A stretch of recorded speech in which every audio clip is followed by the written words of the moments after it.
I'd like to call the City Caucus meeting to order for Monday, June 10th, 2024. We have one public hearing this evening. If the clerk would please read. Public hearing number 1, to extend the temporary moratorium on the submission and processing of building permits, certificates of occupancy, certificates of use, and land use approvals for smoke shop, vape shops, hookah lounges, and vape consumption businesses as the City Council considers changes to the City Code, Chapter 264. Thank you. We have 9 items for original consideration and 1 item for unanimous consent. If the clerk could please read the item for unanimous consent. Under unanimous consent, an ordinance pursuant to Section 101 of the Second-Class Cities Law, abandoning a portion of Amelia Street. I need a motion to have this placed on the floor. So moved. I need a second. Second by Ms. All in favor? Aye. So if there's no objection to this motion, it's going to be moved on. May I have a motion to move it onto the consent agenda? So moved.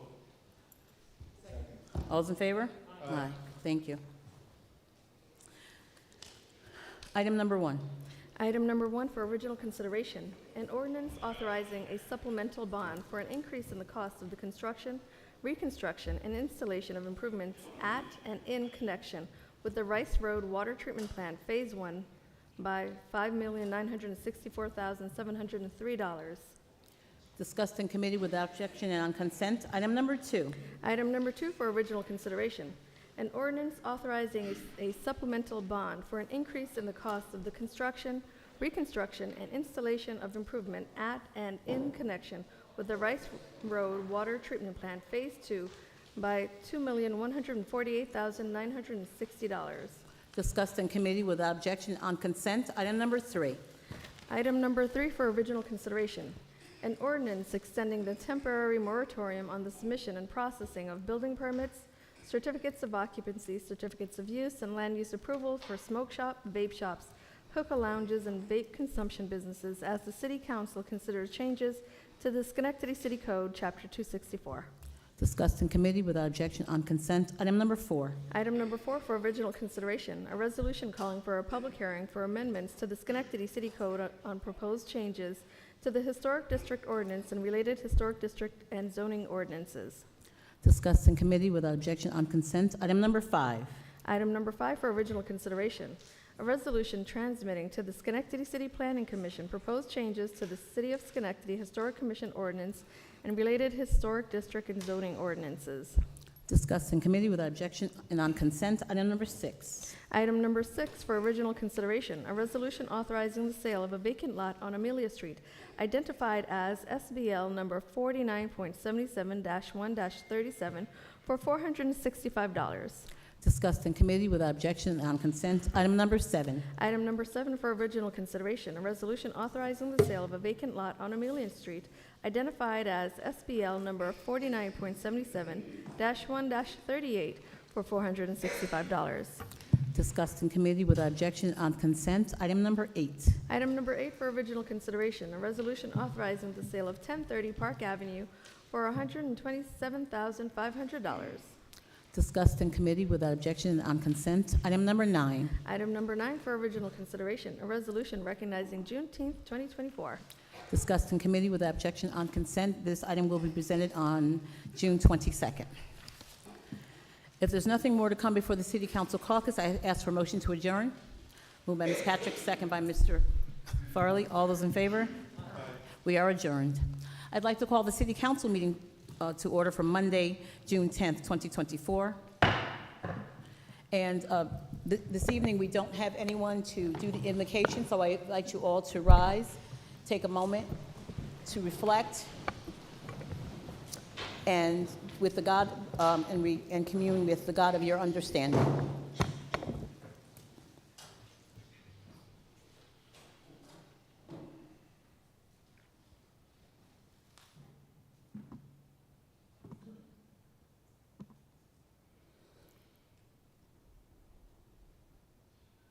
Thank you. I'd like to call on Chief Marino for the Pledge of Allegiance.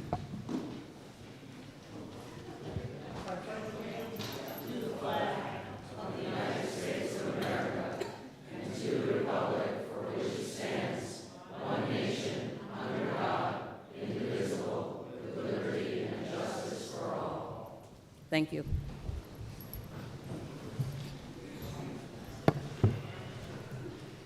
If the clerk could please complete the roll call. Mr. Toro? Mr. Farley? Here. Mr. Mancini? Here. Mr. Mutivaran? Present. Ms. Patrick? Here. Mr. Williams? Present. Ms. Porterfield? Here.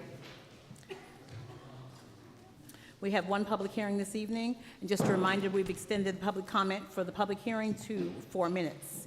And I respectfully ask that if there's anyone that signed up, only comment on the subject relative to the public hearing itself.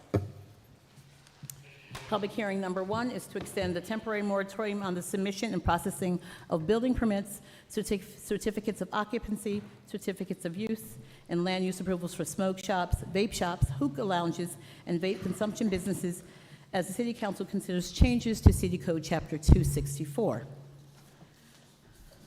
I have no one signed up for this public hearing, so I declare the public hearing closed. I'd ask for approval of the minutes for May 28th, 2024. Moved by Mr. Williams, second by Mr. Mancini. All those in favor? Aye. If the clerk would please read any communications and petitions. Communications presented to the City Council for Monday, June 10th, 2024. Under official, there were none. Under general, there were none. And under petitions, there were none. I'd ask any City Council members for committee reports. Any committee reports? If not, at this time, we'll take any comments related to the legislative agenda. I have no one signed up to speak, so I declare the public comment on the legislative agenda closed. I ask for approval of the legislative consent agenda. So moved. Second, please. Second by Mr. Williams. All in favor? Aye. This time, I will ask for privilege of the floor regarding city business. I do want to state that we have a number of people signed up. We're at 40, I think we're at 42 by now. And so I know that many of you are here to speak on a particular subject. What has happened in the past is that people have come and wanted to speak on city business other than that particular topic. So what I'm going to do is to ask individuals who are here to speak on a topic other than the conflict or the discussion regarding the resolution around Gaza. If there's anyone here that is other than to speak on that, I will give you the opportunity to place you to the front of the agenda, because I know that some of you would come before and left. I've received emails regarding that. So I want to give those individuals consideration. Is there anyone here? Okay. Mr. Serrano.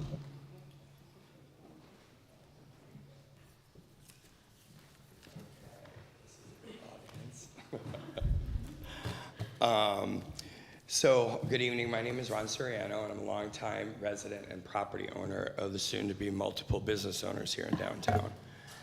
I own a salon, and I'm soon to be opening up the deli. I have had several long-standing issues that have been repeatedly presented to you, the City Council, and to other various appropriate parties. The biggest thing that I present the issues, offer to assist and resolve the issues, and get nowhere. I may be wasting my breath again tonight, but I'm going to do it one more try. First, the downtown area is really filthy with trash all over the streets. I've been told this is the general downtown problem, but I've lived and visited much larger cities as Atlanta, Fort Lauderdale, Austin, Chicago, and many European cities, and nothing compares to the filth that we see in the Schenectady streets. I see more and more dog feces, rotting foods, vendors from the farmer's market piling the trash cans, and they're overflowing. It doesn't make it for a very presentable city when people are coming in from Union College, parents, everything else. People coming in and patronizing our downtown businesses, especially my salon. People travel from hours just to come and see me, and for them to have to witness our city looking like a trap sheep.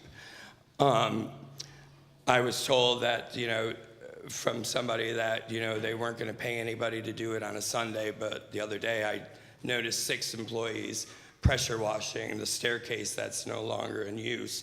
So let's talk about where some of the funds are going and wasted. Also regarding State and Clinton, the apartment building, the parking needs to be addressed. I am sure that you have the minutes from the city planning meeting where Redburn presented information for approval before the building could be constructed. Redbird said they would have designated parking. Well, it's not the case.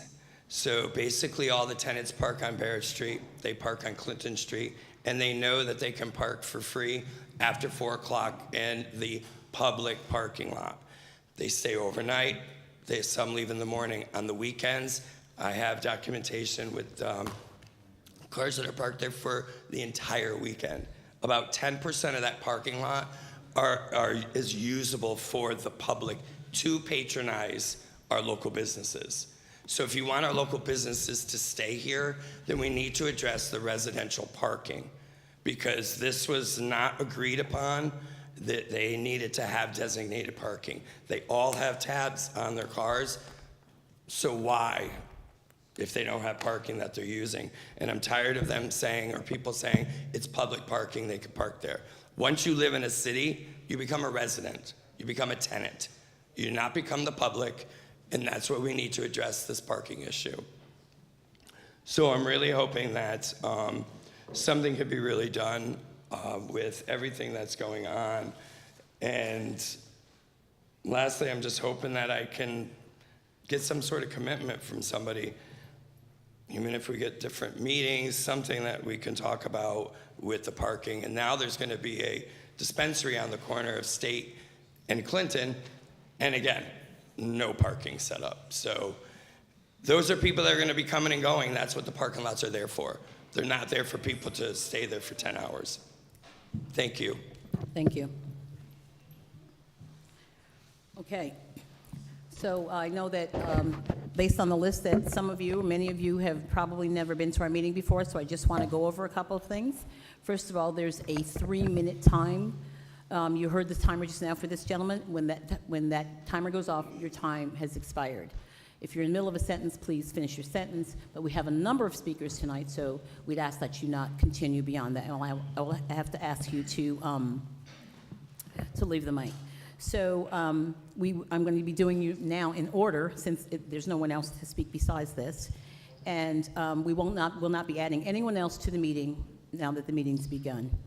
And all of your comments should be directed to me as the presiding officer.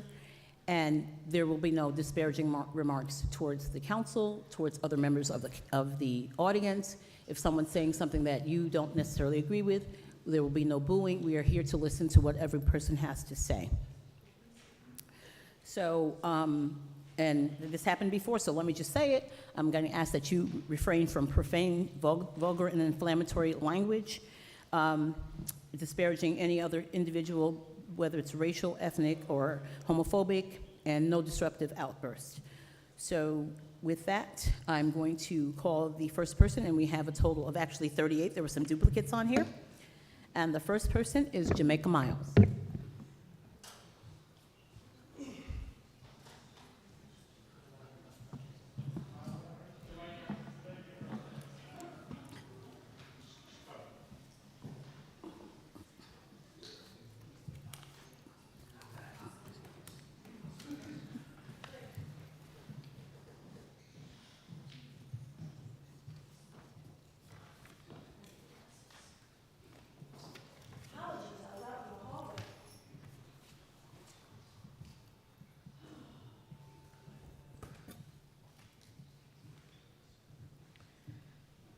I guess we're not in order by which time we signed up.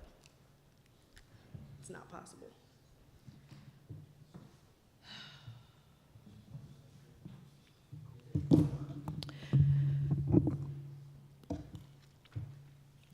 We live in a global society, and decisions that this body makes for our local community is intrinsically tied to the global community. Even so, the call for a ceasefire resolution has local, global, and historical relevance, each of which is being recorded. It is impossible for this not to be a local issue simply for the fact that we're now at Over 1,000 residents have come to you and said that it is an issue for them, and they call for you to be leaders. They ask that you stand on the side of justice. They ask that you advocate for the resources our community needs. We have an expectation that our elected officials are going to advocate for our needs at local, state, and federal levels. Funding that could have been spent right here in our city for infrastructure, education, healthcare, housing, and more has been used to kill civilians in another country. Zionists and their supporters said that the city council should not be involved in, quote, international issues. Then we hear city council members parroting the same talking points. We shouldn't be involved in international issues. Some of you have said you are not taking a side. You did. You chose a side. If international issues are a hard line for any council member, why not international investment? Will you refuse your pension that is invested in Israeli bonds? Will you divest Schenectady City worker pension plans from Israeli bonds? Or are any of you fighting a ceasefire resolution in order to protect your own investment by accepting the genocide of a people for your own retirement? Schenectady County and the city of Schenectady are participating employers. What happens to the Israeli bonds when the genocide can no longer be denied? Then, the willingness of anyone who says that they stand against racism to be the tone police of black and brown folks, to use white tears to delegitimize black and brown folks and center themselves shows their lack of sincerity. Regarding support for marginalized people, the symbolic Black Lives Matter on J Street is to be a recognition of the city's commitment to end systemic and institutional racism. If symbolic gestures mean nothing, such as a resolution, then we are very clear about what Black Lives Matter on J Street means to some of you. On a personal note, yesterday, my 6-year-old was at the park and he banged his head on a metal pipe at a playground. It split his head open. Blood gushed over his face. I rushed to him, picked him up in my arms, put him in the car, and was lucky that the hospital was less than 5 minutes away. His 12-year-old sister sitting in the car next to him, both of them crying and hysterical as I rushed to the emergency room. I carried him out of the car, him still bleeding, over me, over himself, rushed into the hospital, praying that he's going to get efficient, effective, and quick medical attention. This is just one moment in time, and I was absolutely hysterical and worried for the life of my child. And this is something that anyone would have sympathy for. The utter disregard for humanity, when you can sit idly by and accept that children are being murdered every single day, because I know in my heart what it felt like for my son, who I had the privilege to take home, my son who is okay today, but I could not sleep last night. And that was just one day, so I cannot nearly imagine what it feels like for the families in Palestine every single day to see the bloodshed in the bodies and the limbs all over Palestine, but we sit here arguing about whether or not we need to talk about it. Thank you.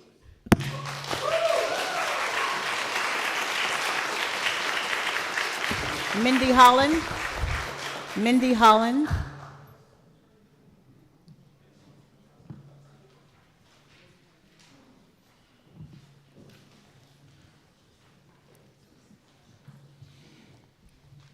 Madam President, esteemed council members, Mr. Mayor, my name is Mindy Holland. I live in the county of Schenectady. Tonight, I come to speak to you about Israel, the ancestral homeland of the Jewish people and Zionism, the movement for national self-determination, and the Jewish people in that ancestral homeland. Abraham left his home to travel to the land of Israel, not to become a great religion, but to become a great nation, a people in that land. And the Jews have lived there continuously for more than 3,000 years. Twice in antiquity, the Jewish people built nations and exercised self-rule and self-determination in the land of Israel for hundreds of years. Though some Jews remained, most were exiled in 70 CE by the Romans. The bond between the Jewish people and the land of Israel is historic and also deeply embedded in the Jewish culture, literature, and religion. Jerusalem is mentioned 600 times in the Hebrew Bible, and Israel, Zion, and Jerusalem are focal points of daily and holiday prayers. The Jewish traditions and holidays are intimately tied to the land's agricultural cycles, and our synagogues face Jerusalem. Given our people's history with and connection to the land of Israel, many Jews understand themselves to be indigenous to the land of Israel. Zionism is the movement for the liberation and national self-determination of the Jewish people in our ancestral homeland.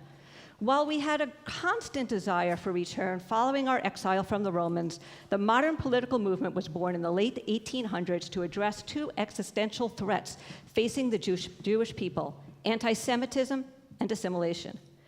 Those threats still exist. but would be far worse if it was not for Israel. Zionism is an inherent and inseparable part of the Jewish identity for the vast majority of the Jews on earth.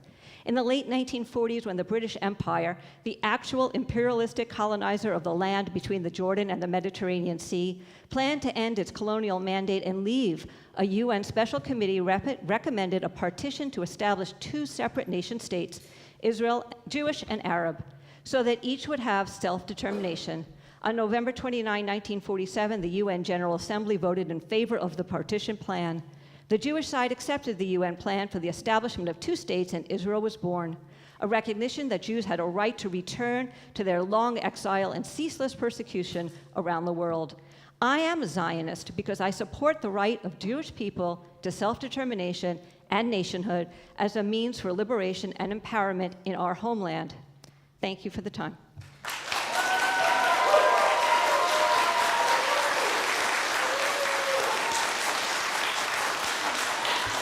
Paula Metzner.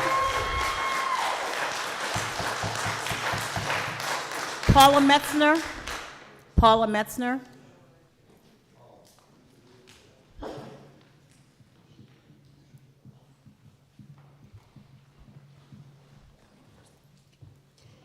Madam President, esteemed council members, and Mr. Mayor, my name is Paula Metzner. I live in Schenectady County. I've come to speak to you about our Jewish community. Those of us who have signed up to speak tonight wearing yellow ribbons are all residents of the city of Schenectady and Schenectady County. The ribbons remind us all of the hostages who are now in their 247th day of being held captive in Gaza. We are here to speak in one voice against a ceasefire resolution. We plan to use our time largely to educate the council and the public about the Jewish people, our connection to Israel, anti-Semitism in general, and the problematic words, pictures, and behaviors we've seen here in these chambers and in our community. So who are we? Schenectady County is blessed to have 3 thriving synagogues, a Jewish community center, and approximately 3,500 Jewish residents. You, members of the City Council, and Mr. Mayor, represent Jewish residents who are diverse in many ways, including their religious practices. So given that diversity of expression, what makes a person Jewish?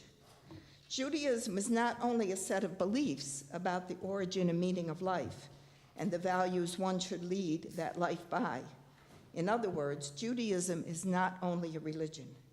Judaism is also an ethnicity, a nation, a people, and a culture.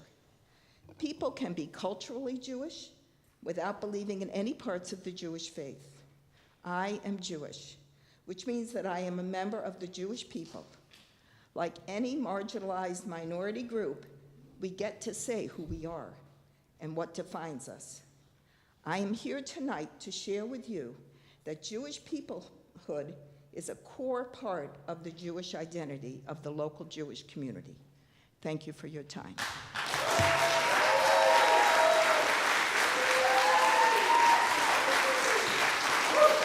Holly Loft.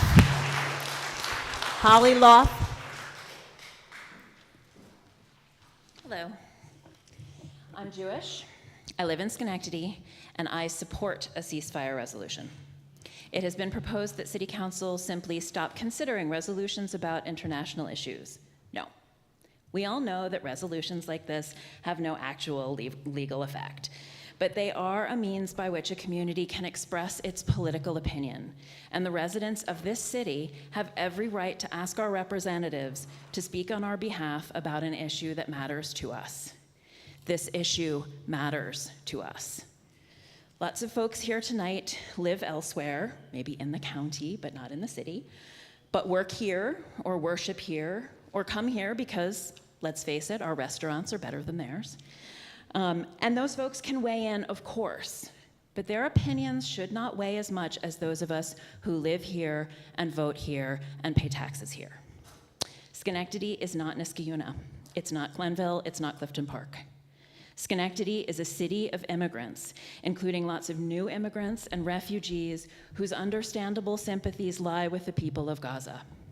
Schenectady is a city of diverse faiths and increasingly a city with a significant Muslim population whose sympathies also, understandably, lie with the people of Gaza.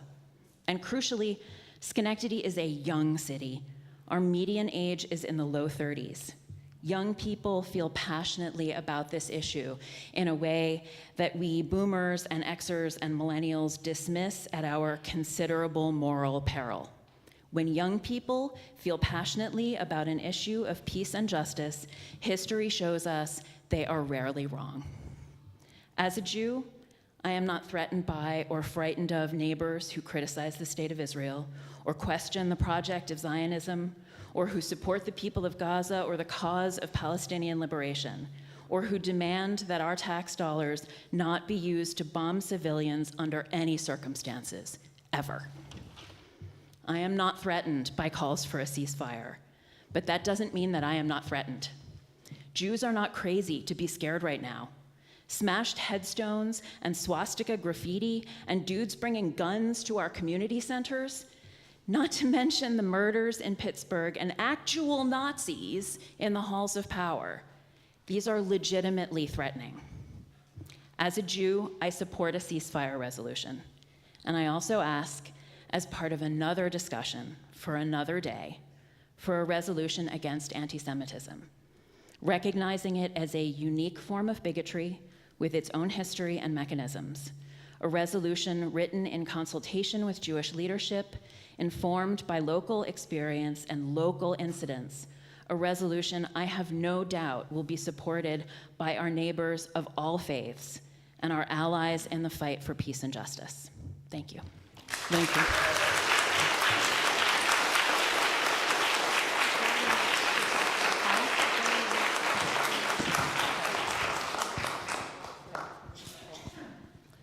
We're having a little technical difficulty. He needs to switch out the mic.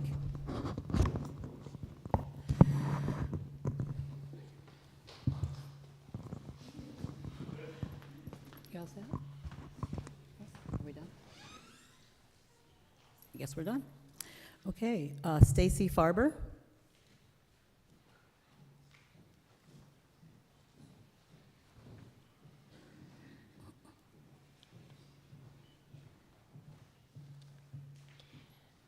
Hi, thank you, council members, for agreeing to listen to my statement.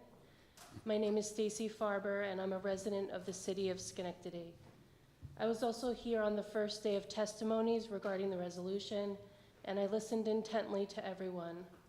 For those who spoke, I want to convey, I heard you. I heard your pain and grief, and my heart was with yours. A little background on me. My grandparents fled Austria following that country's embrace of the Hitler Nazi regime and the follow-on persecution of Jews. My father was born in occupied France. I am first-generation American on my father's side, and I'm a proud Jew. I have lived a safe life, privileged in many ways, albeit punctuated by incidents of anti-Semitism. Why do I say this? I want a ceasefire. I want full surrender of Hamas for all it has done to Israel as well as the Palestinian people. I want the release of the Israeli hostages. I want Israel to stop bombing Gaza, and I don't want US weapons to be used if they should continue. I want the release of Palestinian detainees, among them young women and children who have been in Israeli detention for weeks, months, years without due process. I want the violence to end in the West Bank, where extremists are violently pushing Palestinians off their generational lands. And I want violence to end in northern Israel, where the land is on fire from Hezbollah rockets and incendiary devices. I want peace in the streets of East Jerusalem and on the Temple Mount. I want a recognized Palestinian state with full rights, like Israel, that is peaceful and meets the needs of its people. I want Israel to have a long, secure, positive future in which all its people enjoy equality and freedom of thought, regardless of religion, race, or sex. Extremism should be addressed and assuaged no matter where it might exist: Gaza, Israel, Russia, the United States. For all these reasons, I'm an active member of J Street, a pro-Israel, pro-Palestine, pro-peace and democracy national organization that advocates for diplomacy first. We lobby our members of Congress and the White House administration to effect change in U.S. policy regarding Israel, the Palestinian people, and a Palestinian state. Representative Paul Tonko of the 20th District represents the city of Schenectady and the surrounding area. Finally, as children of Ishmael and Isaac, with a common father of Abraham, I want all of us to see humanity in each other and see neither as better or more privileged than the other. We are cousins, we are siblings, and we should treat each other with love and respect. Thank you.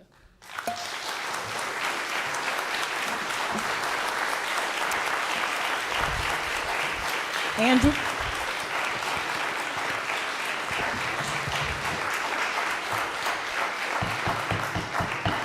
It's going to be difficult for you to hear me to call the next person, so I understand the applause, but I need to be able to call this, so we have quite a few people, and we'll be here for a while. Andrew Gavins?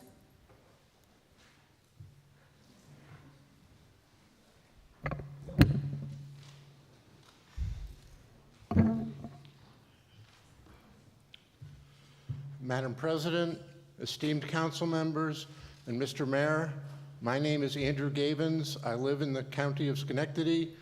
Tonight, I've come to speak to you about the legitimacy of Israel as a state and its relationship with its neighbors. Israel's origin story is to Pakistan's. The British announced their intention to end their colonial mandate over what was then British India around the same time as Israel, and a partition plan was created. The primary goal was to give Muslims a majority in a new country and therefore self-determination.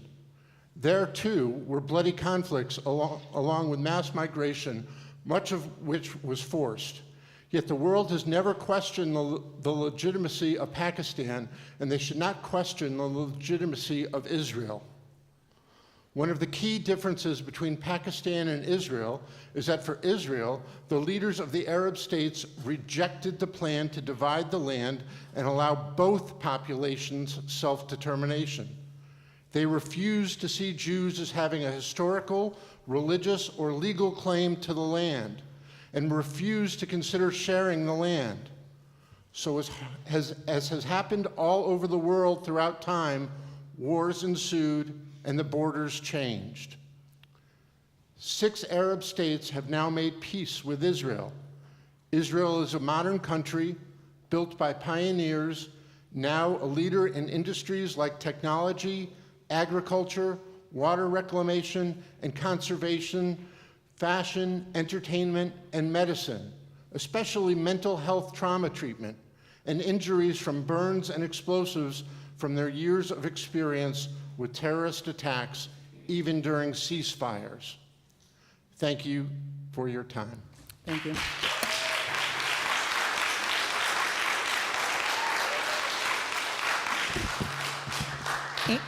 Ann Dieber?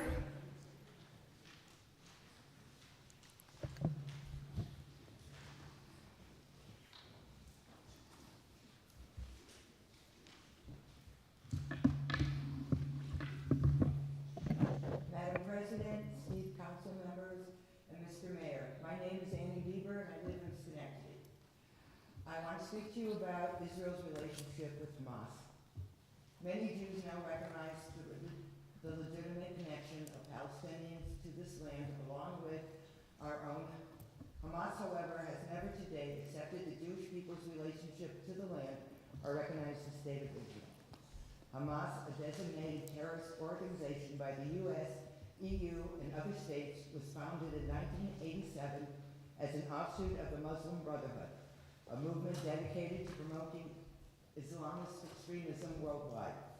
Their goals are outlined in their founding charter, which combines anti-Semitic conspiracy theories and explicitly calls for the death of all Jews worldwide.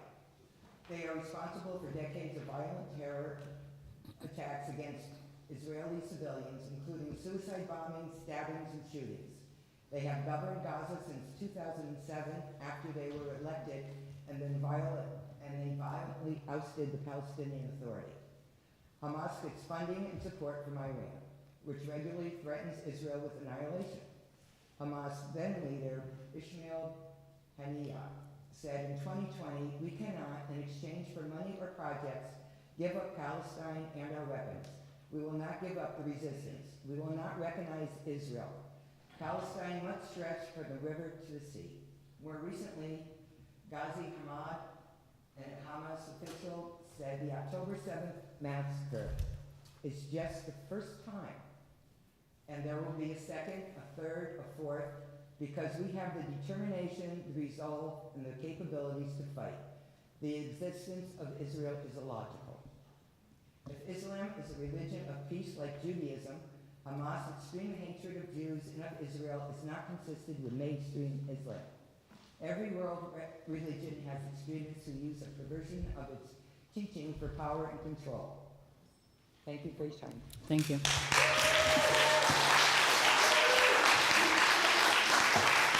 Alan Goldman. Alan Goldman. Alan Goldman.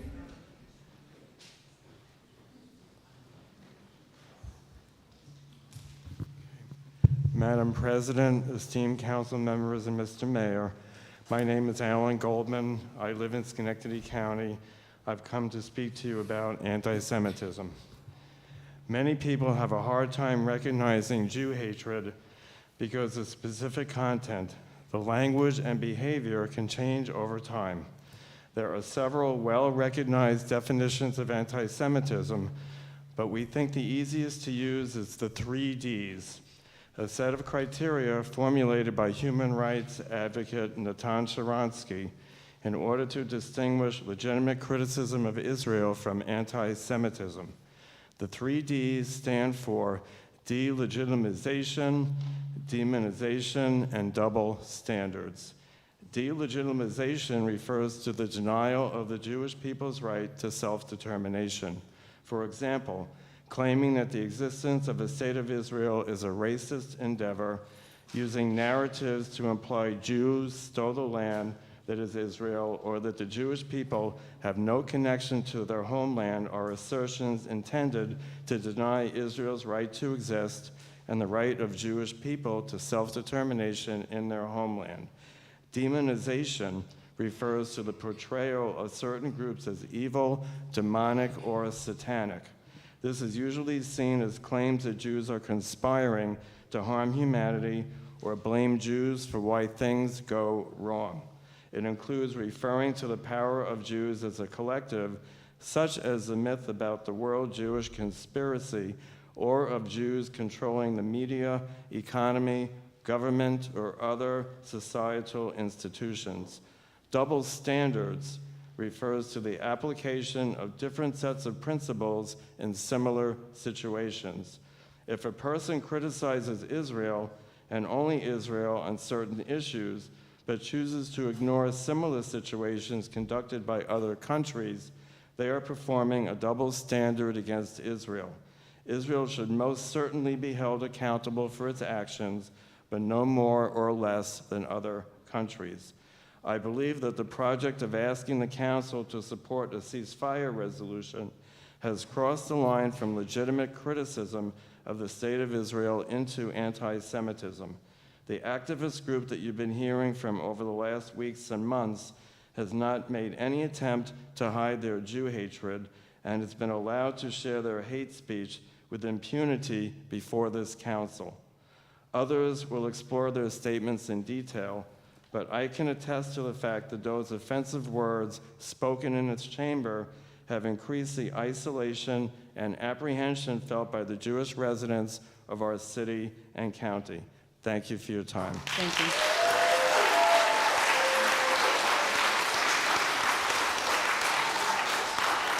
Mary Matthews. Mary Matthews.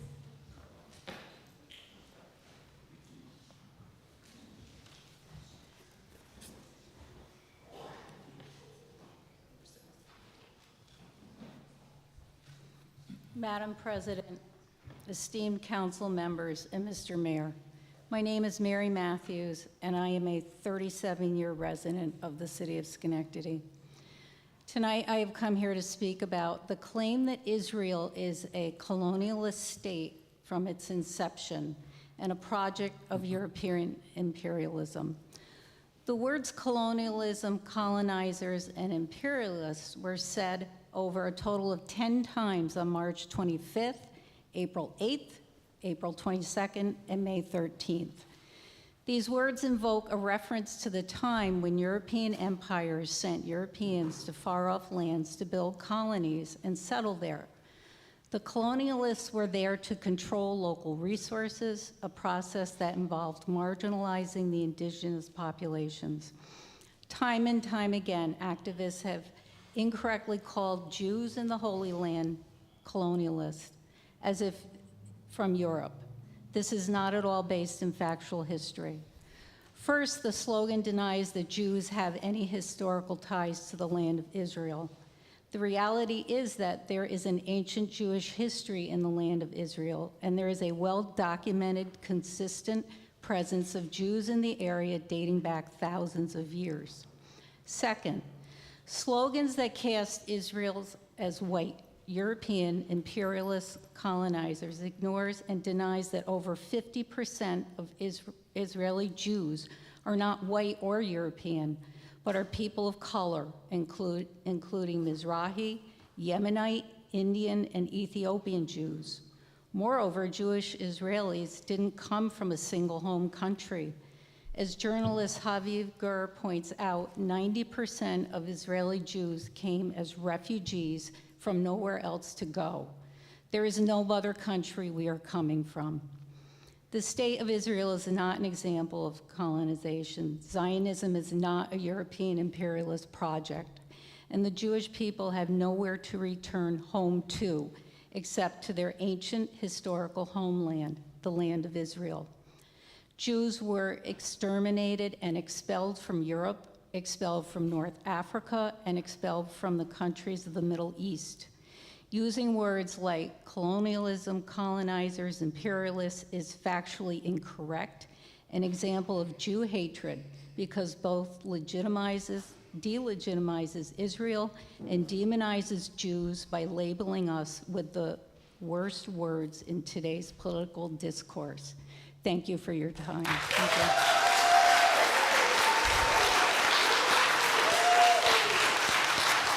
you. Bruce Feldman. Bruce Feldman.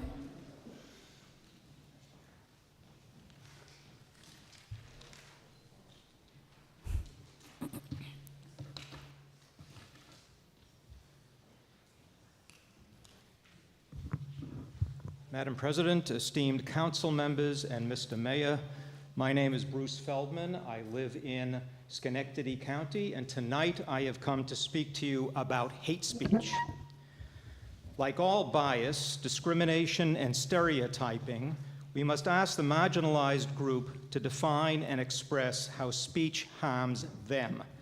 Understanding how stereotypes and tropes have infused themselves into our psyches, and how we hold prejudice and bias against marginalized groups is a learning process. Unfortunately, we have found that folks ignore this framework when applied to anti-Semitism and the Jews, despite the long history of violence, hatred, discrimination, stereotyping, and bias against our people spanning thousands of years.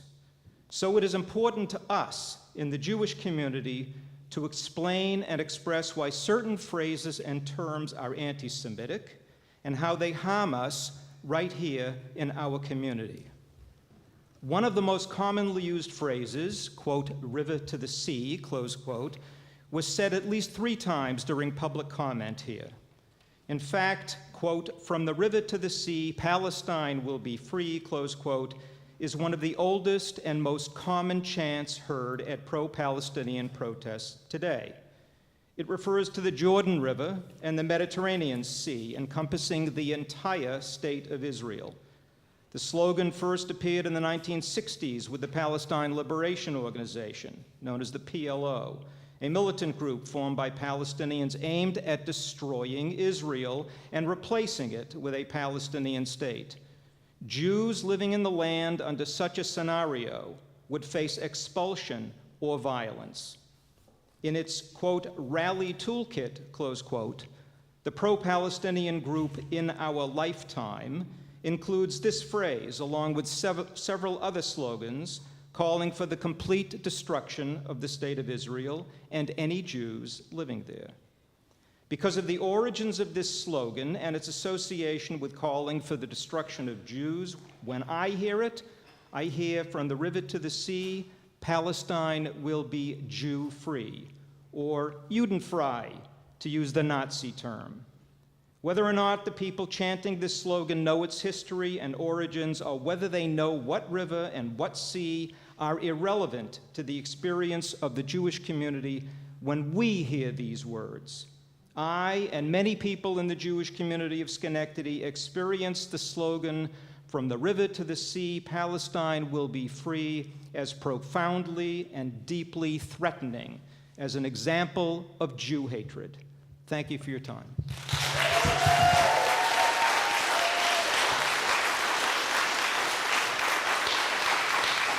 Gay Griffith.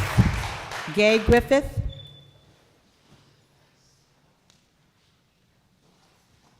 No?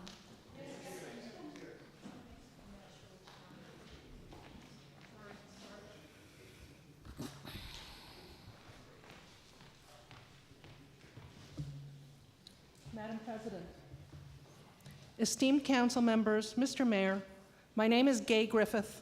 I live in Schenectady County. Tonight I've come to speak to you about the use of the terms genocide and ethnic cleansing being applied to Israel at city council meetings. Genocide and ethnic cleansing were said over a whopping total of 52 times during public comment. And in today's Facebook post, the activist group used the hashtag #NoPrideInGenocide, implying both the false claim that Israel has committed genocide and the more locally hateful claim that the Jewish community takes pride in murder of Palestinians. John Spencer, the chair of Urban Welfare Studies at Modern War Institute of West Point Research Center, dedicated to the study of war and warfare, has said, in fact, Israel has implemented more measures to prevent civilian casualties in urban warfare than any other military in the history of war. Genocide is a legal term, and in no way do Israeli policies and actions meet this legal threshold. The sensationalist use of the term genocide in relation to the Israeli-Palestinian conflict is not only inaccurate and misleading, but it serves to demonize the state of Israel and to diminish recognized acts of genocide. In this war, the suffering of the population in Gaza is heartbreaking and horrific. But as detailed in a CNN article by Frida Giddis, the leap to brand its military campaign as genocide, the depth of humanity's depravity, is unconscionable. This is not an unprovoked war like Russia's war against Ukraine. It's not civil war between rival militias, like the one in Sudan. Accusing Israel of genocide and putting the entire onus of stopping the war, putting all the blame for the death on the Jewish state, is even more astounding because Hamas, designated a terrorist organization by the US, the European Union, and many other countries, is a group whose explicit goal, according to its founding charter, is not just to destroy Israel, but to kill Jews. This is the definition of genocide. I find it deeply concerning that Israel is often the only country in the world accused of contemporaneously engaging in genocide. Not only is this false, as a matter of both law and fact, but it also applies a singularly demonizing double standard to Israel and this war. Worse yet, accusing Israel of genocide has the collateral effect diminishing real acts of genocide, such as those that occurred in the Holocaust, against Americans, and in Rwanda. Thank you.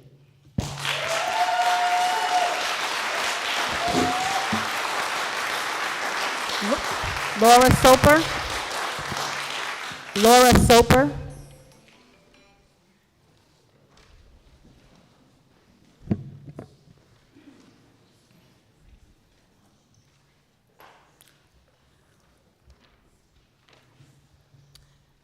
Madam President, esteemed council members, and Mayor, my name is Laura Soper. I live in Schenectady County. Tonight, I've come to speak to you about the double standard involved in requesting that Schenectady City Council pass a resolution about this particular international matter, but no others. How many times has the City Council weighed in on foreign affairs? As Council Member Mutuverin pointed out at last week's committee meeting, it hasn't happened in his memory. Why choose this one to start? The City Council has been silent on the atrocities in Syria committed by the government of Bashar Assad, which resulted in the deaths of over 100,000 children and 400,000 adults. That is a far more bloody and destructive conflict than the events in Gaza. The City Council has been silent on the Russian invasion of Ukraine, a conflict which has cost so far the lives of over 500,000. Again, far more deadly war than the conflict in Gaza. The City Council has been silent on the ongoing crisis in Sudan, where 2.3 million are refugees and nearly 7 million people currently require international aid to prevent their starvation. The City Council has been silent about the 600,000 civilians massacred in the Tigray War in Ethiopia. Sorry about my pronunciation. The City Council has been silent about the 700,000 Rohingya placed in Myanmar, which the United Nations declared was a textbook example of ethnic cleansing. The City Council has been silent about Venezuela's escalating military threats to seize the Essequibo region from Guyana, where 125,000 people, 15.8% of the total population of Guyana, live. I could go on, and about the wars, the slaughters, the starvation, and death, and this council has not taken official action to condemn. The Second Congo War, genocide in Rwanda, massacre of the Serbs in Kosovo. The City Council has been silent about the plight of the Syrians and the Ukrainians and the Sudanese and all the rest.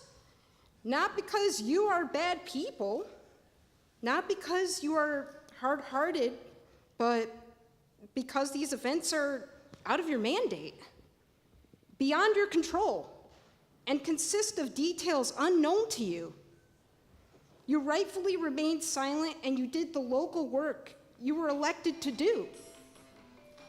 Now you are being asked to weigh in on a war between Israel and Hamas terrorists in Gaza. Even being asked to do so is a double standard motivated by Jew hatred. Please do not risk normalizing the double standard. Thanks for your time. Thank you.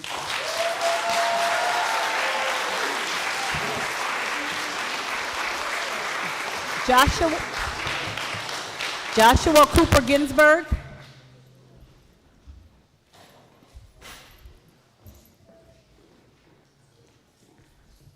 Good evening, Madam President, esteemed council members, and Mr. Mayor. My name is Joshua Cooper Ginsburg. I live in the city of Schenectady, and tonight I've come to speak to you about the false accusation that Israel is an apartheid state. The word apartheid was said over 5 times in meetings here on March 25th, April 8th, April 22nd, and May 13th. Apartheid is defined by the International Criminal Court as an institutionalized regime of systematic oppression and domination by one racial group over another. Apartheid laws in South Africa made it illegal for black people to marry, live in the same areas, or conduct business with white people. Black South Africans were barred from certain professions and educational opportunities, could not participate in government, and had to carry documentation.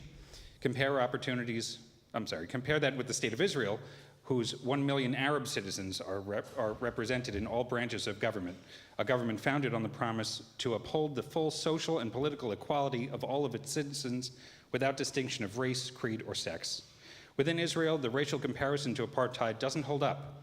For more than half of Israel's Jews are from a Middle Eastern and North African background known as Mizrahim. They are black and brown, not white European. Moreover, within Israel, Palestinians and Arabs comprise about 20% of the population and enjoy full rights as citizens. Israel's legislature, the Knesset, includes representatives from 4 different Arab political parties. Arab citizens take part in every corner of Israeli society. Arab citizens serve as Supreme Court judges, government ministers, military officers, and business leaders. While there are indeed economic disparities between the two communities, Israel's government is addressing these issues by investing $10.3 billion over the next 5 years back into the community. Israeli author Micah Goodman has made the case for why Israel, with regard to Gaza and the West Bank, is not an apartheid state. Goodman argued that the struggles of the Palestinian National Movement and the African National Congress are fundamentally different. While black South Africans demanded to be equal citizens of their country, the Palestinian National Movement is demanding an independent state separate from or instead of Israel. What is clear is that falsely accusing Israel of being an apartheid state is yet another act of demonization and delegitimization, another example of Jew hatred at work. Please recognize the divisive Jew hatred embedded in asking for this resolution, and show leadership by telling the whole city that such hate speech has no place in Schenectady. Thank you for your time.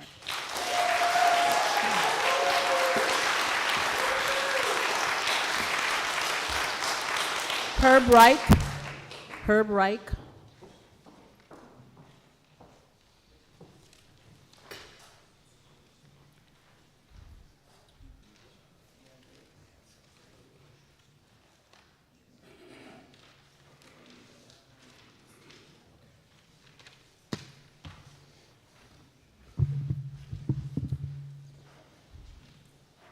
Madam President, esteemed council members, and Mr. Mayor, my name is Dr. Herb Reich, and I live in the county of Schenectady.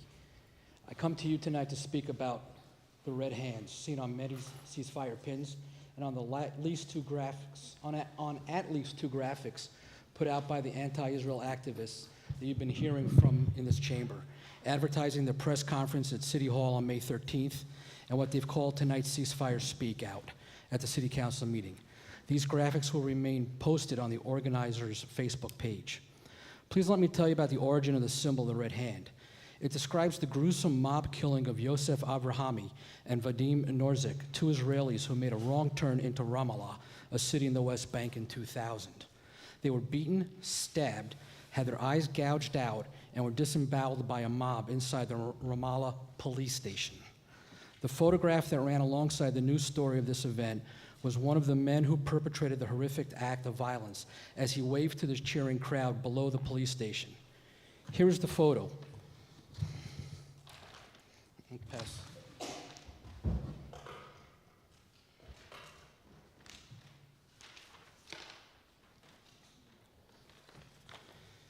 It depicts Aziz Salha, one of the attackers, waving his bloody stained hands from the police station's window. In the picture, Salah holds up his hands for a crowd below, smiling with pride and excitement. Salah's hands were covered in the blood of a Jew like me, a Jew that he had just disemboweled. The crowd clapped and cheered as one of the lifeless bodies was then thrown out of the window and stamped and beaten by the frenzied crowd. The others were shot and set on fire, and his head was beaten to a pulp. This is the origin of the red hand as a symbol of Palestinian resistance. When I see the red hand, I experience it viscerally, the way I would also experience the image of a burning cross on my front yard, or a white hood, or a swastika, or a Heil. It says to me, as a Jew, you are not safe here. We are coming for Jews here. We are ready to murder Jewish people here. When I see the red hand, my thoughts immediately go back to the Ramallah murders. I experience the red hand as a threat of more violence. I experience the red hand as an example of Jew hatred in the most violent sorts, and it is terrifying. The inclusion of the red hand on advertisements organizing the ceasefire resolution activists show that the entire project of asking for the ceasefire cannot be disentangled from its origin in Jew hatred. Activists who are asking for this are willing to terrify the Jewish neighbors with the threat of violence. Please show your leadership by denouncing the Jews' hatred and anti-Semitic speech intertwined with the project of asking for this resolution. Such hate has no place in our city at all. Thank you for your time. Thank you.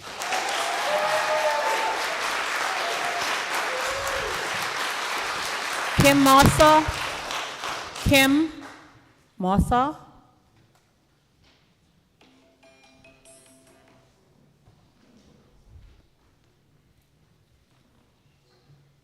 Madam President, esteemed council members, and Mr. Mayor, My name is Kim Musaw. I live in the county of Schenectady, and tonight I've come to speak to you about how the anti-Israel activists have equated Zionism and racism on social media when they wrote, quote, "If we manage to defeat Zionism, we will be able to defeat racism everywhere." Thank you. And a speaker at public comment here also used the term racist on May 13th. The false claim that Zionism is racism is not new, but the history of that claim must be understood in the context of broader geopolitics and the weakening of the Soviet Union. In 1975, the UN passed Resolution 3379, which essentially equated Zionism with racism. In response to the deepening relationship between the US and Israel in the 1960s, Soviet Russia began to spread propaganda about both Judaism and Zionism, claiming that we are the cause of the world's evils in an attempt to gain power and influence with Arab states. In addition to equating Zionism with racism, the Soviet propaganda machine explicitly used the word Jew and the word Zionist interchangeably. This kind of language delegitimizes Israel and demonizes Jewish people, and is profoundly and unquestionably an example of Jew hatred. When the resolution passed in the UN, American citizens, Jew and non-Jew, were beside themselves at the ridiculousness of the resolution and flooded the streets, decrying the United Nations. In 1991, the resolution was repealed, with even many Arab countries abstaining, showing that the world does not, in fact, think that Zionism can be equated with racism. I am deeply upset and hurt to see that here in Schenectady, activists and agitators are willing to write and post on social media that, quote, "If we manage to defeat Zionism, we will be able to defeat racism everywhere," unquote. I am deeply upset that activists refer to Zionists as racist. This accusation is baseless, coming from a history of anti-American Cold War propaganda, is an example of demonization and Jew hatred, and has the potential to materially harm Jewish people in Schenectady. It is time for leadership in Schenectady to say that this kind of hate speech has no place in our town. Thank you for your time.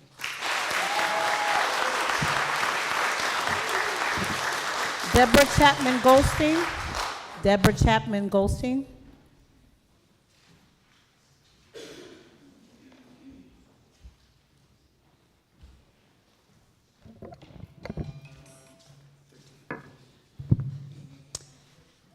Madam President, esteemed council members, and Mr. Mayor, my name is Deborah Chapman Goldstein, and I live in the county of Schenectady.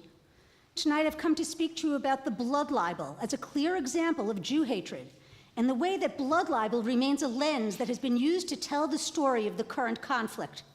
What is blood libel? It refers to a centuries-old false allegation that Jews murder Jewish children to use their blood for ritual purposes, such as an ingredient in the baking of Passover matzah, unleavened bread. Blood libels have frequently led to mob violence and have occasionally led to the decimation of entire Jewish communities. I could give many examples of this historically, but let me share one from close to home. A blood libel occurred in Messina, New York in 1928. When a 4-year-old girl went missing from her home, a rumor spread that local Jews had kidnapped and killed her.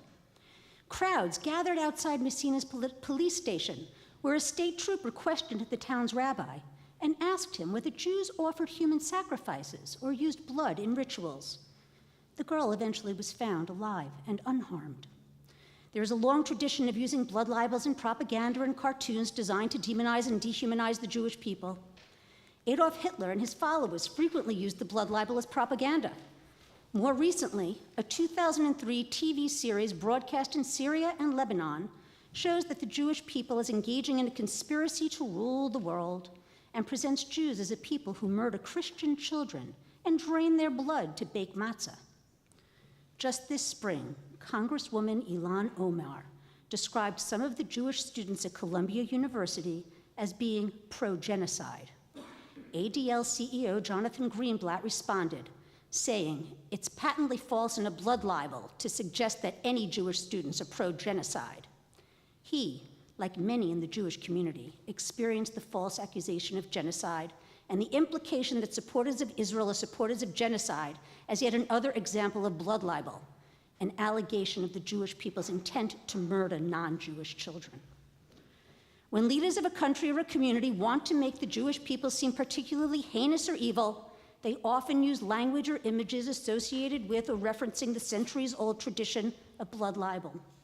This is one of the 3 Ds of anti-Semitism: demonization. It is so common that people don't even realize that that is what they are seeing. We fear that people are more likely to believe this kind of accusation about Jewish people because they've heard or seen it before.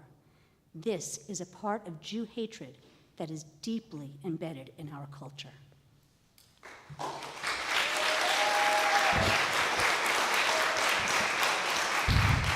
William Gilbert.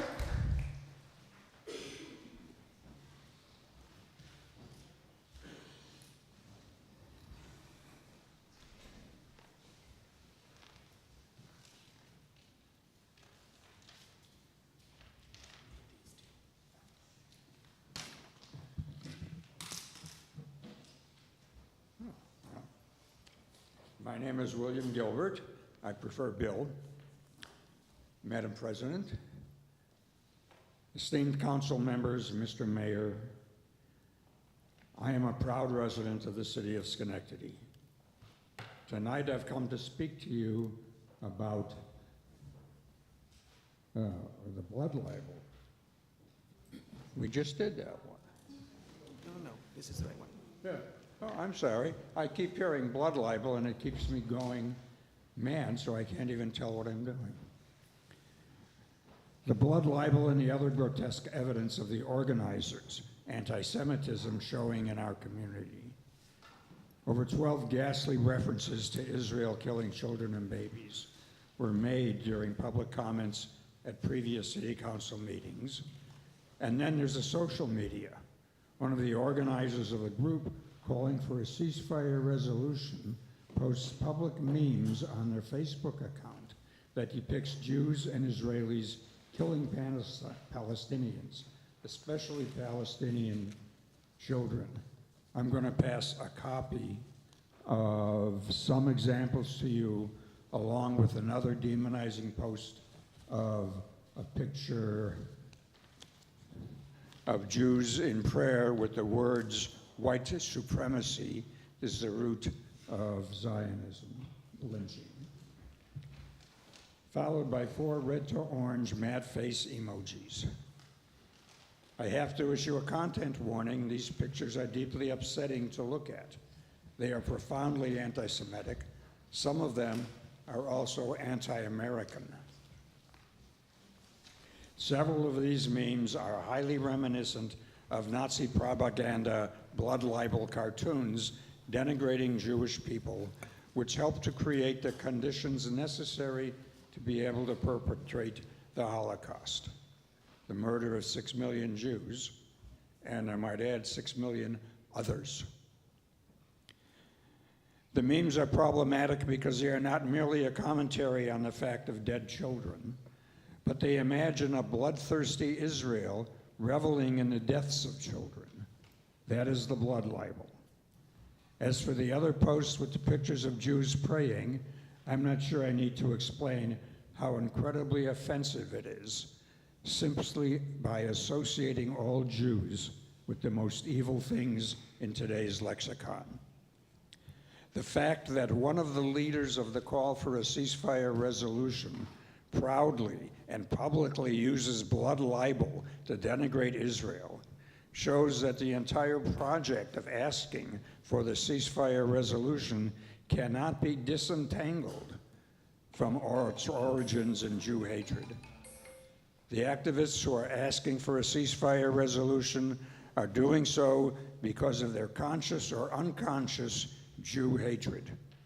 Accepting their request would have the City Council condone and perpetrate the hate speech of this group of activists, which have made and continues to make the Jewish community of Schenectady materially less safe.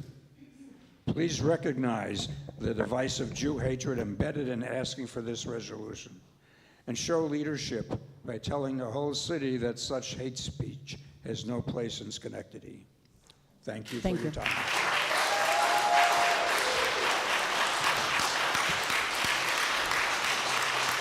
Eileen Handelman. Eileen Handelman.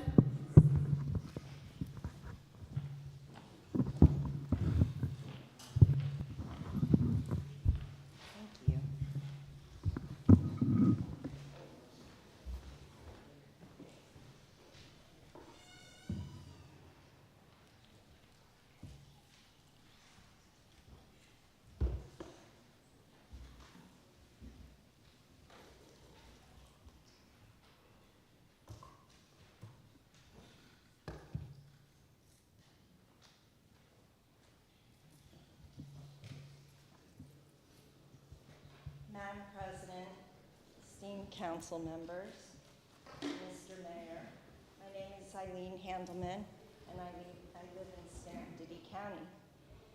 Tonight, I've come to speak to you about how the proposed ceasefire resolution distributed at the June 3rd council meeting is anti-Semitic, because what it fails to say.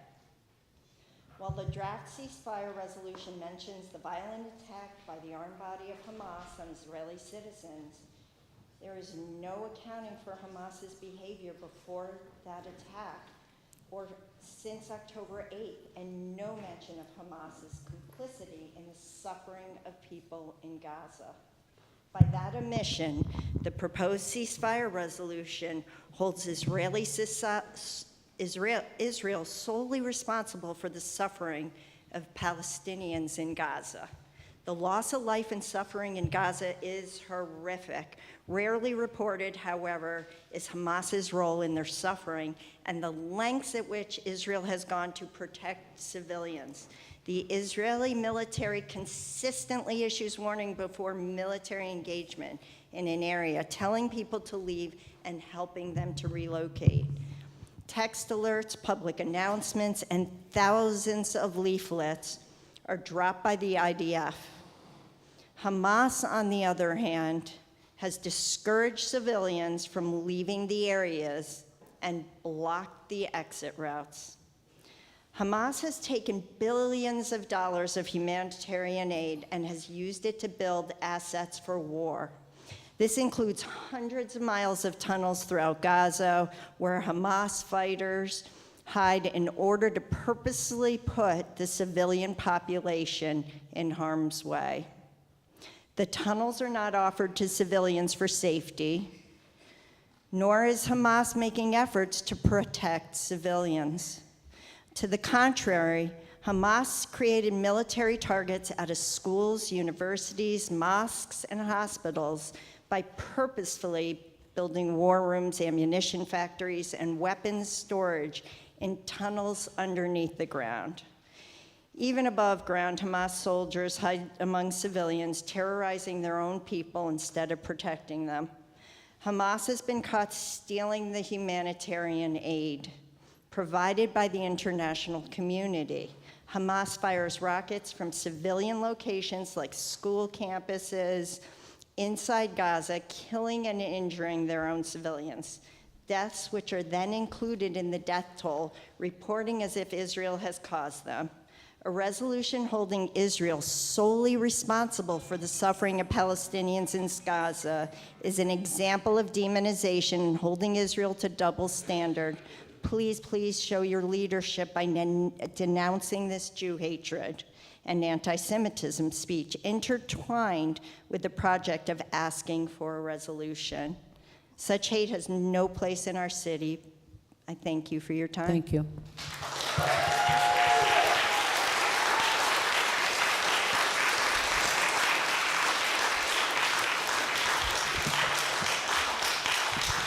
For the young ladies that are holding the signs, your sign cannot impair the view of the people behind you. Thank you. I beg your pardon? Okay, then you need to go to the side because they cannot impair the view of the people behind you. Jeffrey Handelman?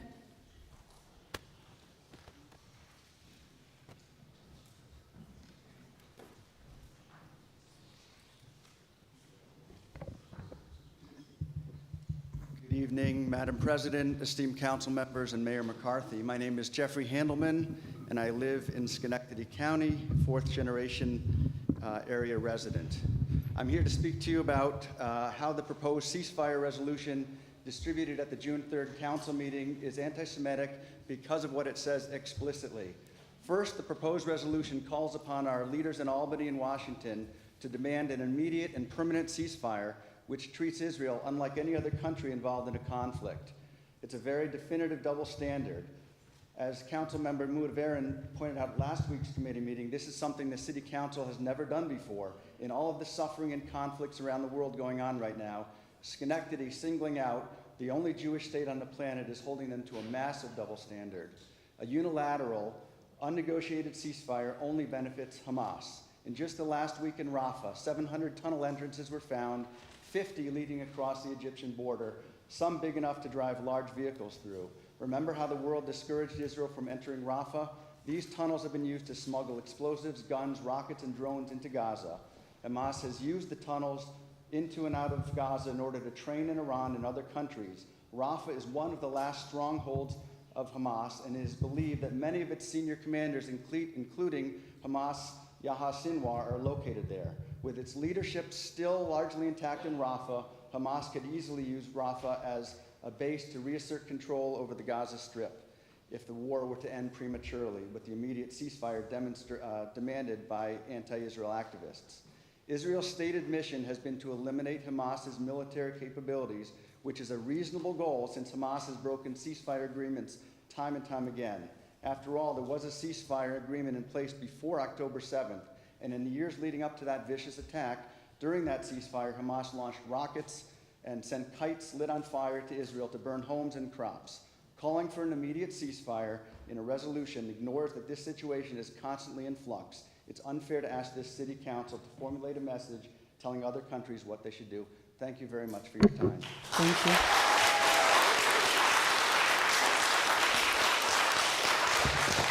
Selwa Khan. Selwa Khan.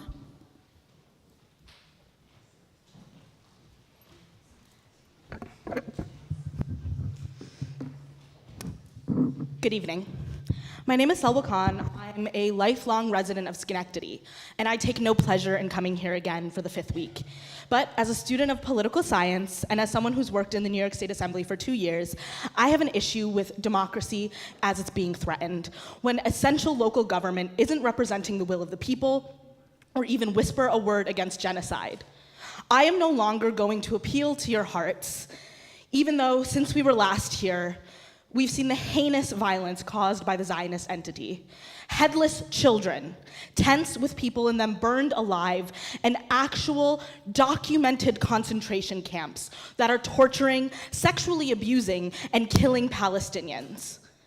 I can't appeal to your humanity because when Councilman Farley asked last week to consider his and Councilman Williams' ceasefire resolution, he said he was assuming we're all for peace.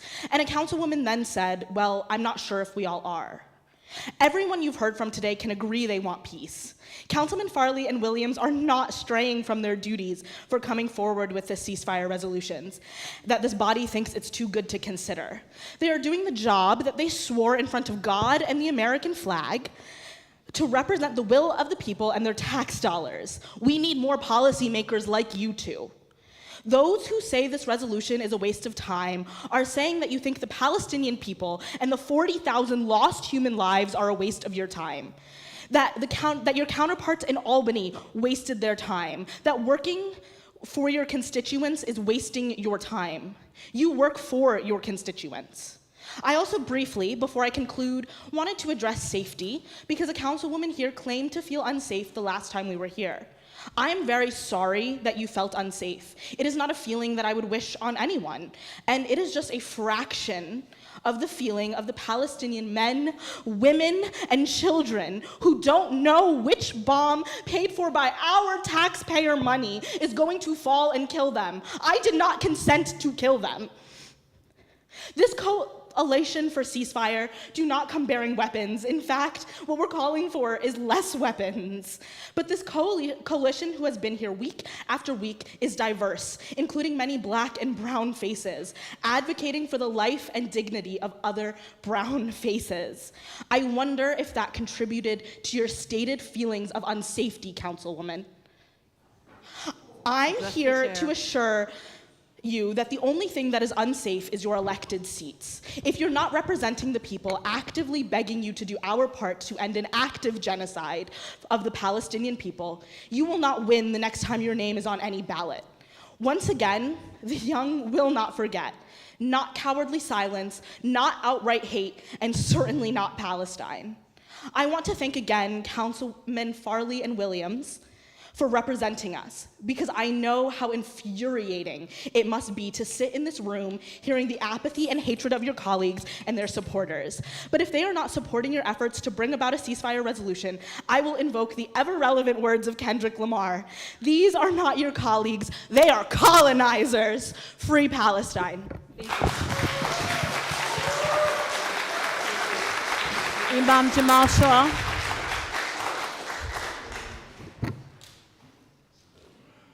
Good evening, everyone. Before I get started, I do want to hand over, well, it's about 100 more signatures we just collected yesterday. Like I told you guys, if we keep this going, I mean, we're going to have the whole city covered. So, I hear the chatter, thank you so much. First of all, we've heard a lot tonight. A lot of historical inaccuracies, trying to paint pictures, speaking about Pakistan, speaking about Sudan. It's unfortunate what's going on in the world, what has happened in the world, but we're here to talk about the ceasefire resolution. I believe the resolution that was proposed by us at a time when there was no resolution from anyone else was not anti-Semitic. How do I know this? I sat in front of Rabbi Matt Cutler and I said, show me what's anti-Semitic here. I have witnesses. He said, don't say Israel, say the government of Israel, which is what I changed it to.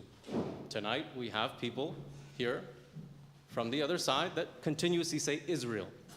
So forgive me for that, I apologize. However, what is unacceptable in any sort of resolution, whether it be from any side, is to minimize the suffering that's actually happening, which is why the resolution that we proposed specifies the 1,100 Israelis that were murdered on October 7th, which is why it specifies now 118 hostages that remain. 3 were killed in the crossfire this past Saturday, which is why it specifies the suffering of the Palestinian people. Because a resolution that's truly equitable for everyone will acknowledge everyone's pain. It seems to me that there are people here who want to be heard, which we've heard them, which is why the resolution speaks to that pain. But Palestinian pain is somehow anti-Semitic. That's what I'm getting from it. The word Palestinian seems to be very problematic for some people. They can't utter the phrase. They cannot understand that the West Bank, which is Palestinian land, technically speaking, according to the United Nations, according to the United States of America, according to every major government in the world, belongs to the Palestinians. It happens to border the Jordan River. Gaza borders the Mediterranean Sea. These places are inhabited by Palestinians. We want them to have the right to self-determination within those borders. That's what from the river to the sea means. There's... Now... In the chamber, please. I asked you at the beginning. I'm going to simplify this. A person that looks like me can never be viewed as a person who brings something forth that actually is equitable and actually represents peace simply because I look like me. I have my religion. That's the perspective that you're hearing from the other side. And that's the reality. Because I didn't stand here and defend Hamas. That's not my job. I don't care about them. I care about the people, the civilians. And that's all I've been asking you guys to acknowledge and recognize. It's not that difficult. People are saying, if you call for the release of Israeli hostages, which is mentioned in our resolution very explicitly, you're somehow a Jew hater? Doesn't make any sense. I respectfully ask you all to understand what the context of us being here is. Ceasefire resolution. We can have our history lessons in our debates at another time. Trust me, I'm more than happy to have that. Thank you so much. Thank you.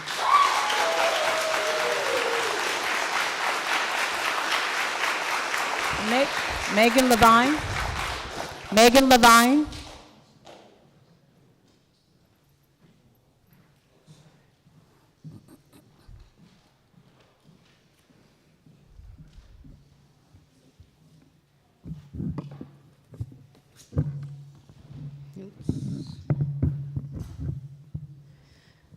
Good evening, Madam President, honorable members of the council, Mr. Mayor.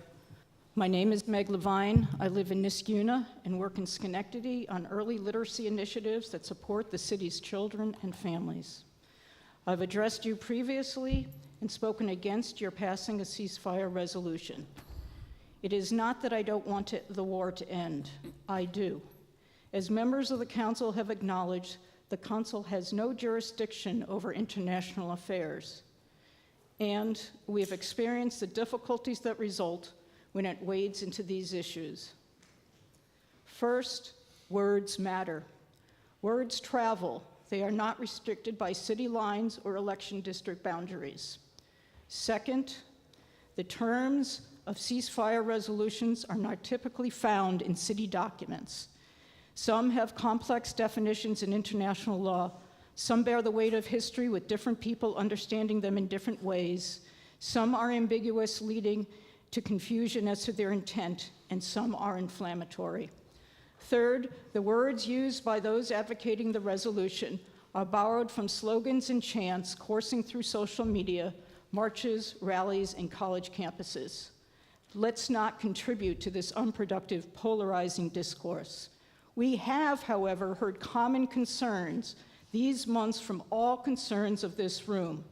Members of our community have expressed concerns about the ongoing horrific suffering endured by the people in Gaza and Israel, Palestinians and Israelis, due to Hamas's terrorist attack on Israel and the resulting war. We have heard voices of anguish, apprehension, anger, rage, fear, and sorrow. We have heard support for the release of the hostages and the need for humanitarian aid for the people of Gaza. Within the council, members have expressed a desire to respond to their constituents who have appeared here on these issues. Should the council decide to comment on the ongoing war, let the words of a statement, not a resolution, reflect our common ground. Speak to the humanity expressed here for a lasting peace and security in the Middle East, that all peoples be able to go to sleep without fear. Further urge folks to raise these concerns to our national leaders and international mediators as they work towards peace and security in the Middle East. Please do not get tangled in the words that are part of a larger inflammatory dialogue. Let the statement be silent on the strategies to achieve and implement peace. No one in this room has insight into diplomatic discussions and the ever-changing conditions on the ground. Let the statement reflect your continuing encouragement that individuals engage and talk to one another. The privilege of the floor has allowed us to express our views, yet we have seen misinformation magnified and hatred spread. Madam President, if we were to abandon the slogans, take conscious steps to stop the spread of misinformation and hate in our community, once again work hard over time to understand and engage the other, those words and actions would be our own and would be focused on our community. This course of action would create the possibility of uniting us in Schenectady. That is my hope. Thank you.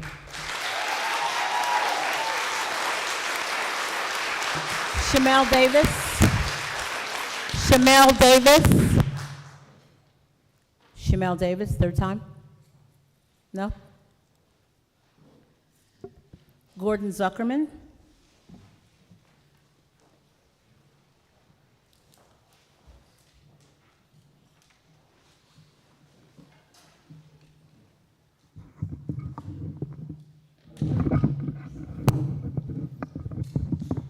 hold it.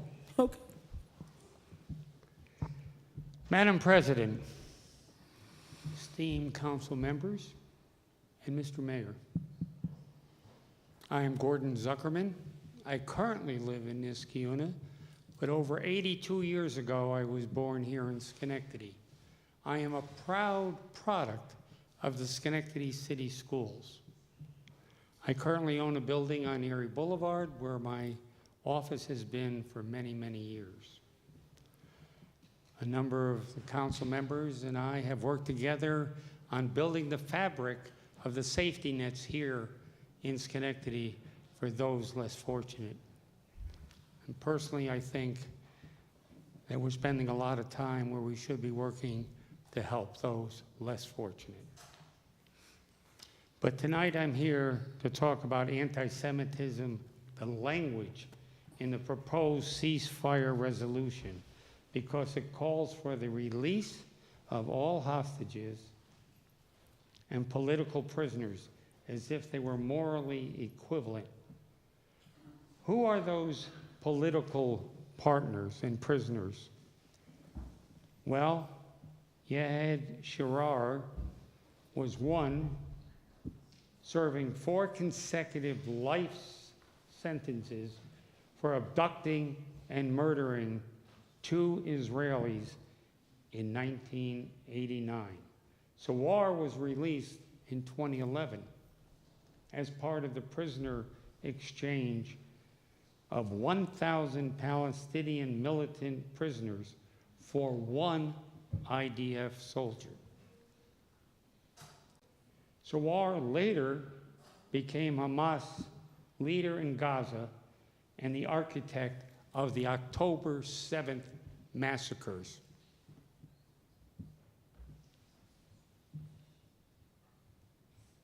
Azar Shalena, whose picture you've seen holding up the blood-stained hands. He was the one you heard that helped murder the 2 Israelis in the police station in the West Bank. These political prisoners are often terrorists and violent combatants. They were arrested for violent crimes. Even prisoners held for minor acts of violence are in no way the equivalent of the hostages themselves. And by the way, the hostages that were taken are from over 25 different countries, many of them with dual passports and citizenship, and many of them not. They're from Thailand, Argentina, Germany, and the US, and as I said, over 25 countries. The proposed ceasefire resolution calls for the swift and unrestricted entry of humanitarian assistance into Gaza. This sounds like a non-controversial statement, but it's not. I need you to summarize, please, sir. I need you to summarize. I beg your pardon? Time? All right. I thank you for your time. It was a pleasure talking to you. Thank you. Amy Posner. Amy Posner.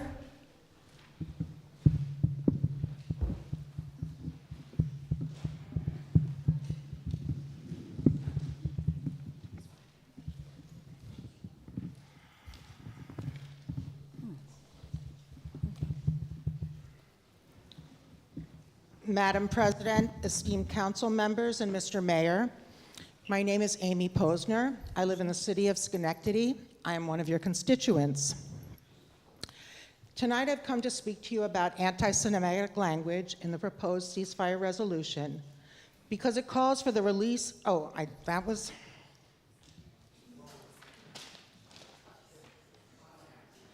okay. Gordon just read that one. But I'm here also to talk about that because the proposed ceasefire resolution calls for the swift and unrestricted entry of humanitarian assistance into Gaza. This sounds like a non-controversial statement, and I certainly would love to see there be humanitarian assistance into Gaza, but it's not a non-controversial statement. There are actually many players involved in the lack of sufficient humanitarian assistance getting to civilians in Gaza. Egypt has refused to deliver humanitarian aid to the border crossing. Hamas has been stealing the aid instead of distributing it. Privateers and smugglers hide firearms in non-military transportation, which then requires painstaking search of everything that travels above ground into Gaza. I say to you that this glaring omission and the use of other specific phrases in the proposed ceasefire resolution does create a double standard and demonizes Israel. Some of what our citizens here tonight have said demonizes Israel. If we add more context and consider the statements made by the anti-Israel activists in this very chamber at 4 previous public comments and virulent anti-Semitism social media posts by the organizers. And so if you say it's not anti-Semitic, but you're posting anti-Semitic memes and you're posting pictures of violent people with their blood-stained hands and you're using that blood-stained hand as a stamp on your flyer to encourage people to come and participate in your activism, that is complicit in the violence. So I say to you, this entire exercise of asking City Council to pass a ceasefire resolution is anti-Semitic. Put it all together, I feel a very clear sense that this theater has put me, definitely me, I don't sleep well at night because of this kind of thing, my family and other Jewish residents at great harm. Anti-Semitism has consequences. It's the canary in the coal mine for social ills, many cases. Whether intended or not, it prejudices people and it reinforces stereotypes and biases. And I will say that anti-Semitism has been weaponized in this particular context. And that the Jewish perspective of what anti-Semitism is matters. We get to say what is anti-Semitism, just like other people get to say what other prejudices are when they feel prejudice. Please recognize that this is divisive. It's Jew hatred, and it's embedded in asking for this resolution. Please show leadership by telling the whole city that such hate speech has no place in Schenectady. I love Schenectady, and I hope that we can all find a way to live together in peace. Thank you for your time.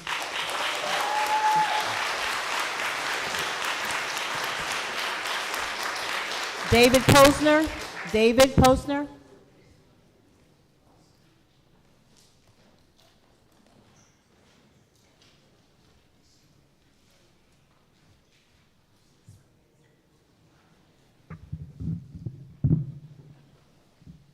Madam President, esteemed members, council members, and Mr. Mayor, my name is David Posner. I live and I'm a resident of the city of Schenectady. I work in Schenectady County, where I am the executive of the Jewish Community Center, which works to make life better for the entire citizenry of the city and the county. Tonight I come to speak to you about attacks on Council Member Carmel Patrick. At the Council's committee meeting on June 3rd, Council Member Carl Williams offered 2 statements for consideration, each separately written by local pro-Israel and pro-Palestinian leaders. When talking about the 2 statements, Councilmember Patrick referenced that they would cause more divisiveness and that divisiveness has already happened. I agree. Seeking this ceasefire resolution is divisive, and in a way, it has happened here. It is anti-Semitic, it is hurtful, it is harmful for all the reasons that previous speakers have said. the language being used by extremists in our community, the words omitted, and the words included in the proposed resolution, the awful social media posts, and the desecration of cemeteries, while maybe not directly related, have altogether made me feel unsafe. This kind of divisiveness is dangerous. Our rabbis have told us of incidents of hate against Jewish middle school students here in our county. They shared that an administrator told them incidents of hate are also increasing against Muslim students and LGBTQ plus kids. They say it is not Muslim kids who are harassing Jewish kids or Jewish kids who are harassing Muslim kids. It's other children who think it's now okay to harass both of them. This entire exercise is more harmful than helpful because it will increase bigotry against both Muslims and Jews. And the worst part, we used to commune together.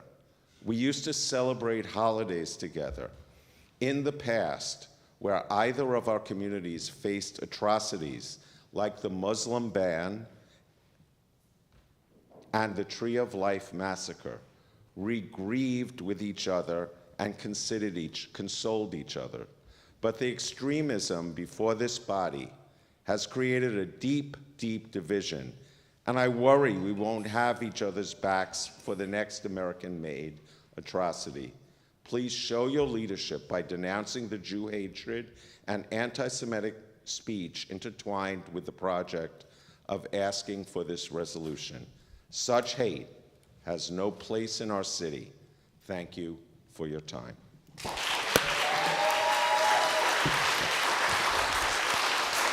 Allison Matthews.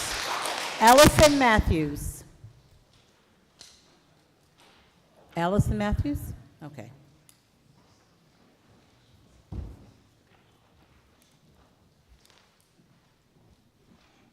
Hello. Madam President, esteemed council members, and Mr. Mayor, my name is Allie Matthews, and I am a resident of the city of Schenectady for the last 33 years. And tonight I've come to speak to you about how anti-Semitism is different from how other marginalized people experience discrimination. Silence usually doesn't end well for us, so we've decided to speak out and call out what we are seeing and feeling with the hope that enough people understand why we are afraid. Anti-Semitism often starts with this societal internalization of stereotypes, tropes, and biases invented in previous generations. Accusations like the blood libel, the myth about a world Jewish conspiracy, and stereotypes about Jews and money are kept alive by veiled or even blatant references in conversations and jokes. Left unchecked and unchallenged, scapegoating begins. People begin to use these negative stereotypes to blame Jews for bad things that they see or experience. In the 14th century, Jews were frequently used as scapegoats for the plague and accused of deliberately poisoning wells. In 1930s Germany, Jews were blamed for the downturn in the country's economy. Jew hatred often includes accusations of whatever is culturally considered most despicable. For example, in 1950s America, we were called socialists, spies, and traitors. In 1960s Soviet Russia, we were called capitalists, spies, and traitors. When demonizing stereotypes and scapegoating are left unchallenged, Jew hatred becomes active. Boycotts of Jewish businesses, violence on Jewish property, burning Jewish homes, destroying crops, looting Jewish stores, vandalizing Jewish businesses, and desecrating Jewish cemeteries, which we saw in our own city. If allowed to continue, the Jew hatred can explode into physical violence, harassment, assault, rape, murder, forced exile, and mass murder. For example, having been blamed for the plague, whole populations of Jews were massacred in towns in France, Spain, Germany, and Switzerland in just a few short years. The Jew hatred we have experienced here at the city council meetings makes life worse for the Jewish residents of Schenectady. It increases the culture of hate. It contributes to the division between communities and distrust between neighbors. A ceasefire resolution will have no impact on Gaza. Choosing to stop the demonizing, delegitimizing, and double standards will have a huge impact on Schenectady. Please show your leadership by denouncing the Jew hatred and anti-Semitic speech intertwined with the project of asking for this resolution. Such hate has no place in our city. Thank you for your time.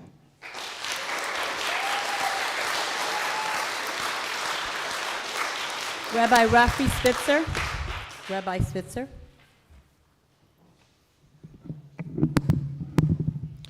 Madam President, esteemed council members, and Mr. Mayor, my name is Rabbi Rafi Spitzer.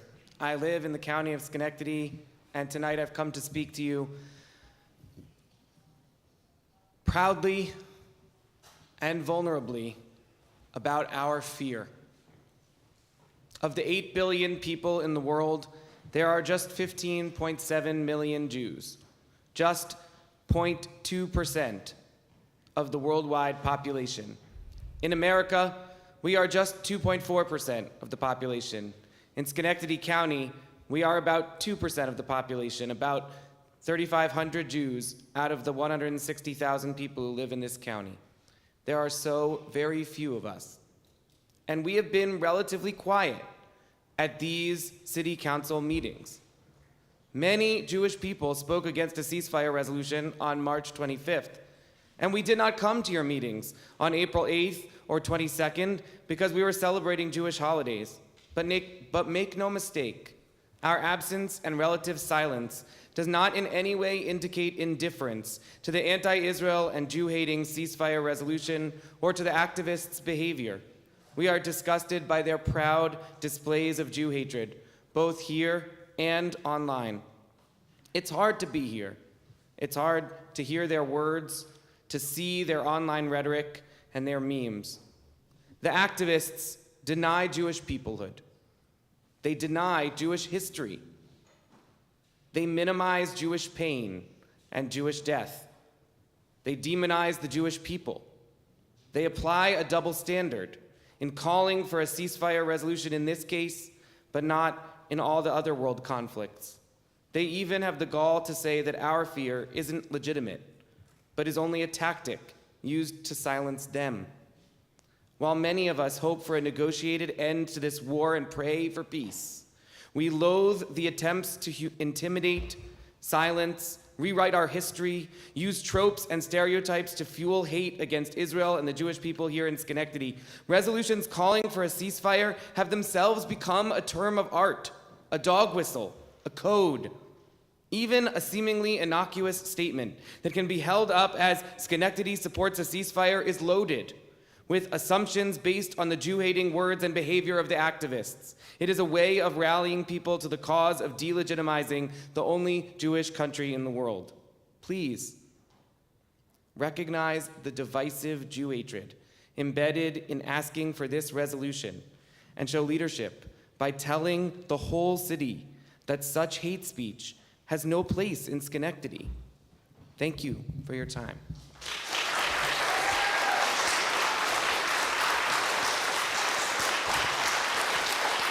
Rabbi Matt Cutler. Rabbi Cutler.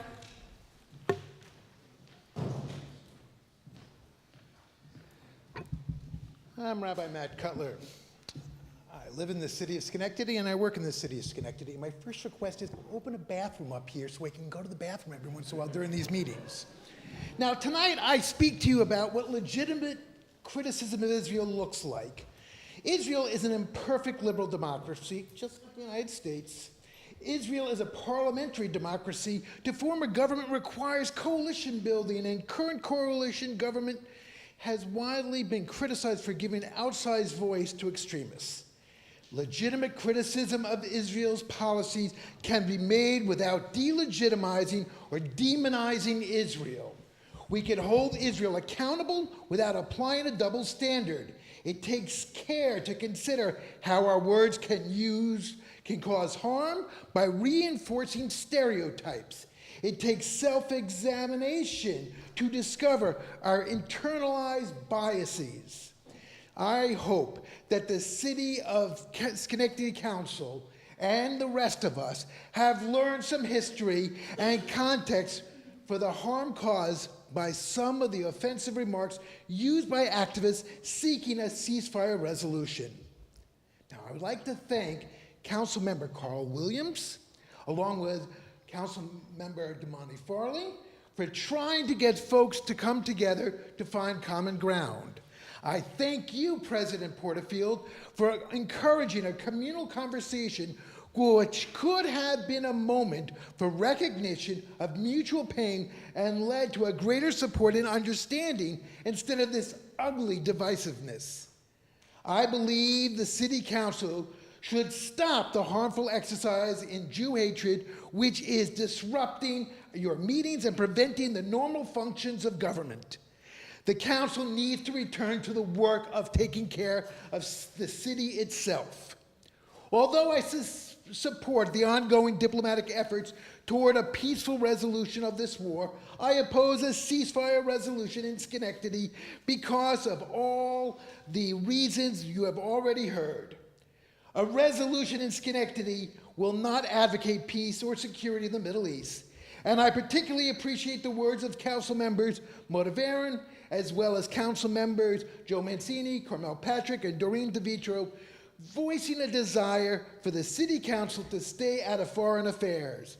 But this hate-filled exercise has increased distrust between Muslims and Jewish communities and inflamed anti-Semitism and Islamophobia here in Schenectady. Allowing this to continue any further is causing us a great deal of harm, and it's not helping us at all. Let's make it stop. Thank you.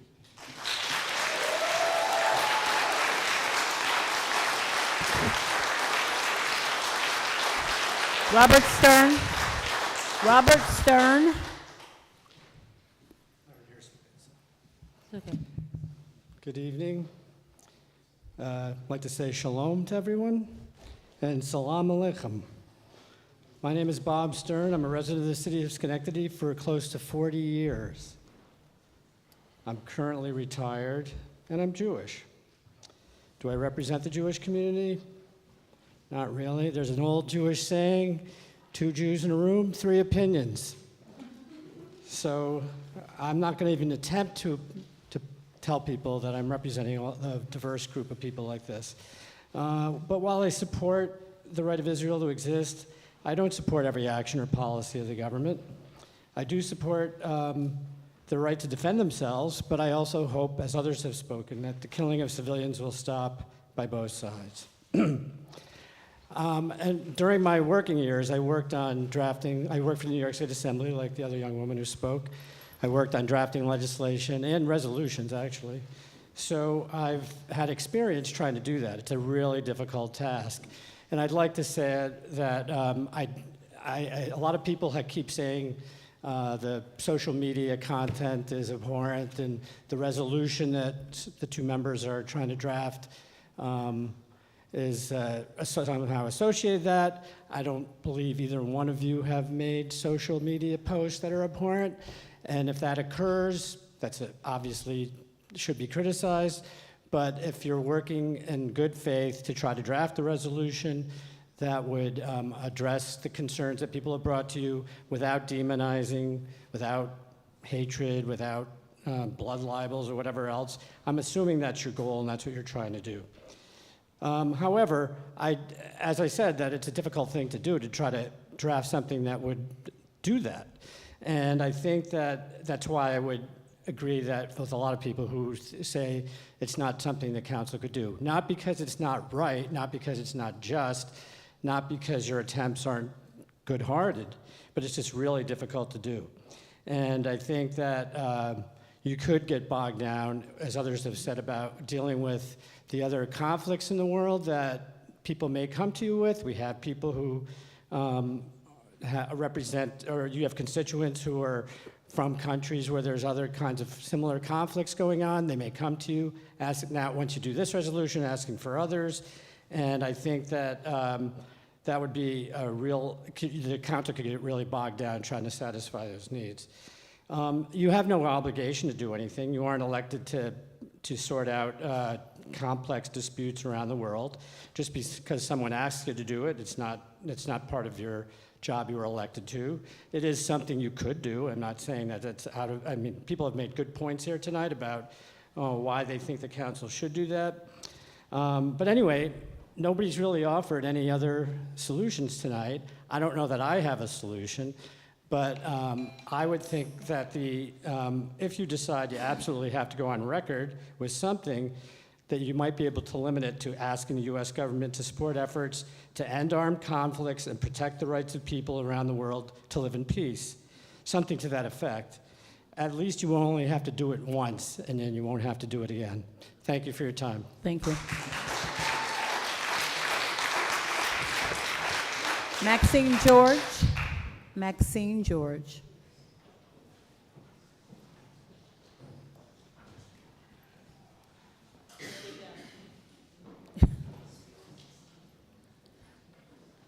No? She's not going to speak. Okay.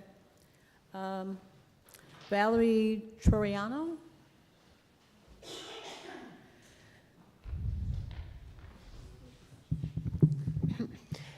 Good evening, City Council members. I'm here today in support for a call of a permanent ceasefire and an end to apartheid Israel's occupation of Palestine. After listening to the committee meeting last week, I wanted to thank Councilman Farley, Williams, and President Porterfield for pushing for a nuanced discussion to be had, as that's how you create change, through hearing others' lived experiences, empathy, active listening, and critical thinking. The statements from other members, why are we even entertaining this, is a callous way to think about this, as there's Schenectady residents who have family members who have died in Gaza and occupied West Bank, or are worrying every day about their loved ones who've died every day about their loved ones' safety who live there. I'd also like to point out the ways we are financially involved in this, as our New York state and federal taxes are funding apartheid Israel's ethnic cleansing and genocide of Palestine. Also, for all of you on the City Council, those who work for the City of Schenectady and New York State employees who are members of the New York State and local retirement system, your pension plan invests in Israel bonds, and your retirement money is blood money. In October 2023, Joseph D. Napoli bought an additional $20 million more in Israel bonds for the New York State Common Retirement Fund. As a civil service employee myself, I feel disgusted knowing that my pension is blood money funding the deaths of 15,000 Palestinian children in just 247 days since October 7th. I feel guilt-ridden knowing my federal taxes, New York State taxes, and my pension plan are all funding over 35,000 deaths of Palestinian men, women, and children. It's important to acknowledge that we are financially complicit with apartheid Israel's genocidal and ethnic cleansing actions. And that does affect us as a Schenectady County, especially those whose employers participate in New York State local retirement system's pension plan. I'd like to share two quotes from Mahmoud Darwish: "Every word has the power to change the world, and in silence we become accomplices." It's also important to point out that this is not a Judaism versus Islam issue either, as Israeli military have also been killing Christian and Jewish Palestinians as well. There are Palestinian Jews, Christians, and Muslims, and they've lived peacefully coexisting in Palestine before the creation of the State of Israel. I believe we will see a free Palestine within our lifetime, where Jews, Christians, and Muslims will exist equally and peacefully amongst each other once again, after those who committed atrocities are held accountable. To conclude, I'd like to remind everyone that we're all human beings who deserve basic human rights, decency, respect, peace, and to feel safe. We need a permanent ceasefire, as it's of the utmost importance, and we are currently living in moments of history that will be analyzed in the future. Will you remain complicit with your silence? Thank you.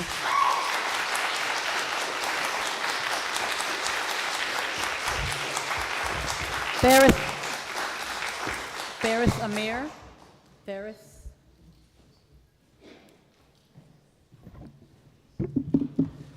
Hello. Thank you all for giving me another opportunity to speak. My name is Faris Amir. I'm a Palestinian. I was here a few weeks ago. I spoke to you all before. I've lived in the West Bank. I've gone to school in the West Bank. I have family in the West Bank.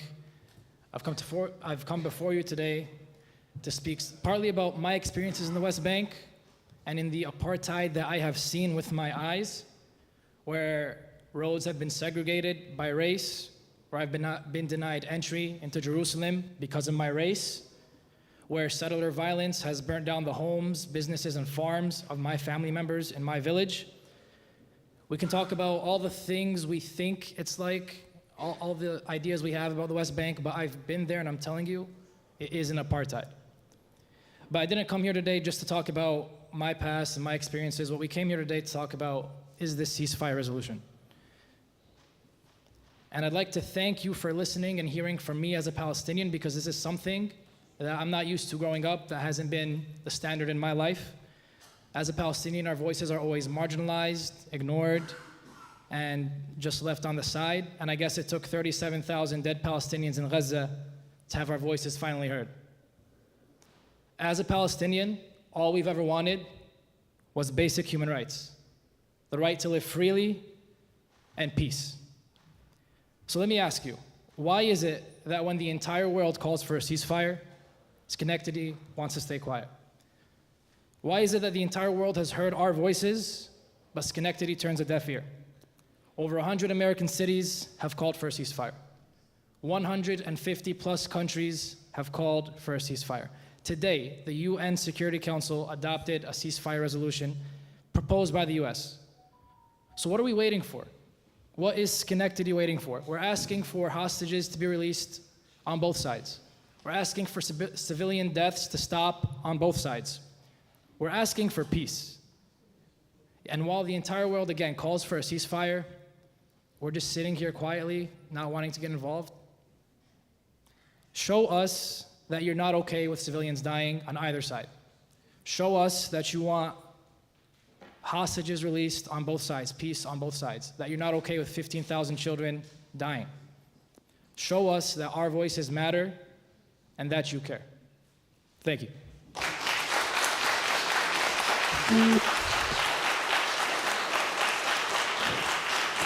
Sohib Shakima. Sohib Shakima.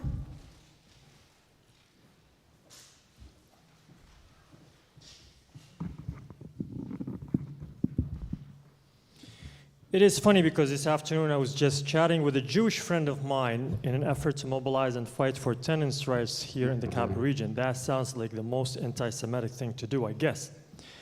So, what I understood from the other group is that the ongoing genocide makes them feel safe. Some also lose sleep just for the simple fact that we keep fighting for Palestinians not to lose their lives. What I also can highlight is that if you cannot openly and boldly come out and support a live streaming genocide, you have to distract with misinformation and eloquently compiled lies that can be easily debunked by a simple act of reading reliable sources of historical facts. Also, please, if you check in our social media accounts, please hit like, subscribe, and follow, and donate if you can. It was interesting when the Jewish lady came up earlier and spoke in support of a ceasefire resolution and an anti-Semitism resolution. Those in support of ceasefire clapped while those against the ceasefire refrained. Let that sink in. This whole thing has been wrongfully referred to by some of the council members who played into the hands of the Zionists in this room as a Muslims versus Jews fight. The language of the resolution itself and the diverse and very inclusive group calling for the ceasefire are the evidence for what this really is. Those of us calling for a ceasefire and release of all hostages are calling for the saving and preservation of life, while those on the other side are clearly against it. Let me tell you about the Zionists in this room. They just showed you how supremacy takes an ideology, Zionism, to hijack a history and a religion, Judaism, while canceling the history of others, including those two large religions in the world, namely Christianity and Islam. Man, they even hijacked a slogan by the LGBTQ activists calling for a ceasefire, namely, no pride in genocide. I also wonder for those Zionists who claim that we are anti-Semitic, while stripping all Jews calling for a ceasefire of their Jewish identity, where and well will your supremacy and self-entitlement end? This cowardly supremacy came in the form of a letter addressed to me personally, asking me and my congregation to go back home. Boy, I was born in Albany, and we are here to stay. Let me tell you the terrifying reality to those Zionists in this room. These city council meetings have raised more awareness and brought more people together to fight against the genocide. The truth will prevail. Hey, Mr. John, sarcastically, you asked if you should hand-deliver the resolution to Tel Aviv. While 3 other council members tried to hide behind the "it is not our problem" excuse, this is local, we are funding the genocide, and we now are even directly involved in this genocide. In addition to our taxes, retirement funds, and investment bonds, we now have reports of our own boots on the ground. Let me tell the council members, these meetings have exposed the hypocrisy of some of the politicians in this room. Thank you.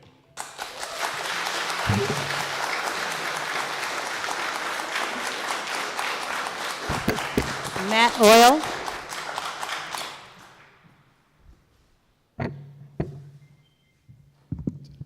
Good evening. Here to join the voices calling for a ceasefire resolution. So between Gaza and the West Bank, the casualty count in Palestine as of May 21st is approximately 37,500 killed, including 15,000 children, nearly 90,000 injured, and about 10,000 missing. And that's only what's been recorded. I shiver when wondering about what the actual casualty numbers are. But regardless of the difference between the official count and the real count, the casualties have undoubtedly increased since May 21st, as the Israeli regime drops bombs on refugees in Rafah who were initially told to go there specifically to escape bombardment. So despite President Biden claiming that bombing Rafah would be a hard red line, the US ruling class continues to provide unwavering support to the Israeli regime as it wages and escalates genocidal violence against the Palestinian people, to say nothing of the risk of a wider regional war as tensions escalate between Israel and Iran. Despite what many claim, US involvement in this conflict has absolutely nothing to do with protecting the Jewish community and has everything to do with maintaining US imperialist interests in the Middle East.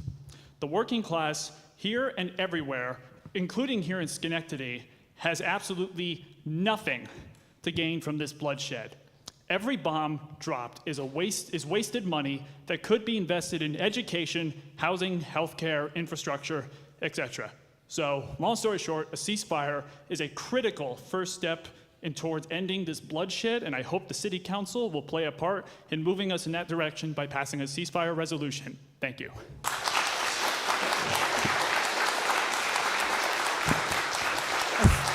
Assad Ali. Assad Ali.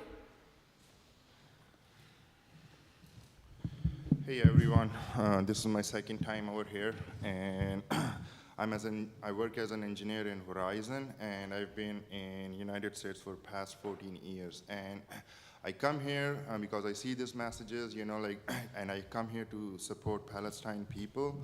I have one question, everybody was talking about, Hamas did this, Pakistan did this. We are not over here to discuss those issues. It's a good platform to discuss it. But we are over here, my house is burning on fire.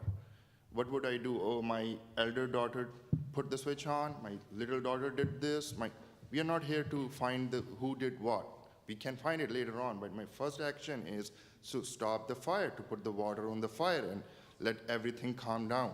So I suggest put a ceasefire, stop the killings of small kids. It's nothing hidden, it's on social media. You can see kids dying, buried under the buildings.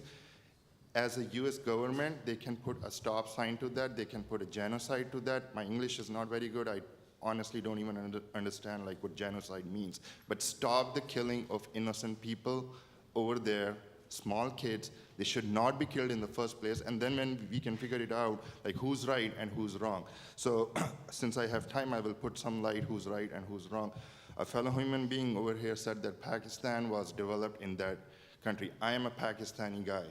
Pakistan had a two-nation theory with India, and that was something Muslim needs their own land to practice the religion instead of getting harassed from other religions, or they harass other people. They need separate land to practice their religion. Since childhood, I've heard Hitler, he had a war against Jewish people. They came out of Europe, they came out of Africa, they came out of Middle Eastern countries. They are refugees. Did Palestine people came out of somewhere and took that land? The land belonged to them. And now the issue is okay, Jewish people want to empower the Muslim people, and the Muslim people want to empower the Jewish people, right? We should have that sense that, okay, this land belonged to Palestine people, not the refugees who came 100 years ago, and then now they want to empower the whole Palestine land. It cannot happen that way, the land should belong to the people who lived there, not the refugees who came from Europe, Africa, and other countries. And a lot of Jewish people know that too. So my suggestion here is, please put a stop sign for the killing of innocent people, innocent kids who die every day over there. And one last thing I will end up with is a lot of saying that Hamas did this, Hamas did this. Someone comes in my home and takes basic necessities out of my home. I cannot get electricity, I cannot get water over there, nothing. What would I do? I would retaliate, I would fight. And that's what Hamas does. It's not one-way thing. Hamas always does it, because when the things are tightened up on that. And these are the games that we should stop. That's all I had. Thank you.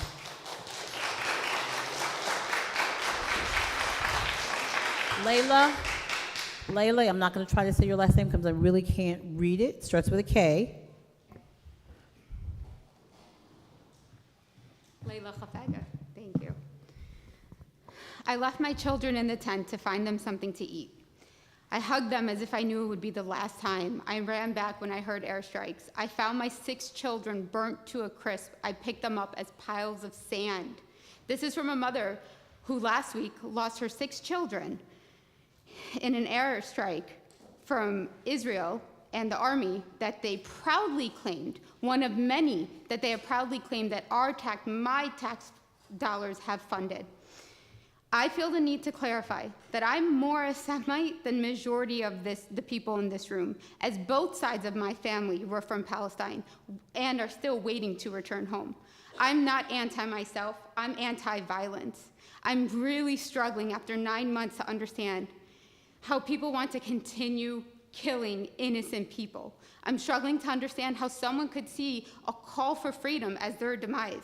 I'm struggling to figure out what hate speech we're using when we demand a stop to the genocide. The only way I can make sense of this is that the same people who oppose a ceasefire are doing so because they don't consider my family and my people's lives valuable or worth saving.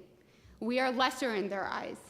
We don't deserve freedom and safety. Our children don't deserve the same as their children. It's okay if 200 days ago or even 3 days ago, you understood the story differently. It's okay if you peel back the layers and you learned a little more and your opinion and your mind has changed. That is okay. What's not okay is to say my people don't deserve a ceasefire and to say we don't deserve freedom just like everyone else in the world. We teach our children violence doesn't solve anything. How can we justify this when this city and the country continue to promote violence and cower at the word ceasefire? I cannot comprehend this. Because where I stand, anyone who opposes a ceasefire actively supports violence. I said this before, and I'm going to repeat myself when I spoke at Albany, when I spoke it here prior. We have to learn from our history. This country already owes too many apologies around the world. We have to stop repeating history, and we all have to do better. I'm going to appeal to your hearts. I believe every elected official starts their career wanting to make a difference. Now is that time. This is not a religious war. This is not a religious issue. This is a human-caused problem. Nothing about this is complicated. No child on earth deserves to be bombed. No human on earth deserves to be bombed. Nothing deserves to be bombed.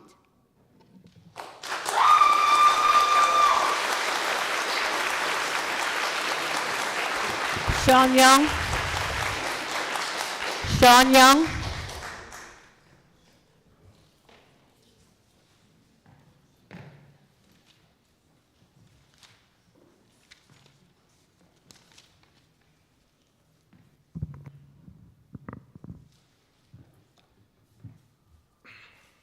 So I've been sitting here with everyone and listening to what was been said, and I've been taking a lot of notes and being prepared to kind of address each and every argument that I heard about why ceasefire resolution is not something that we should do collectively as a city.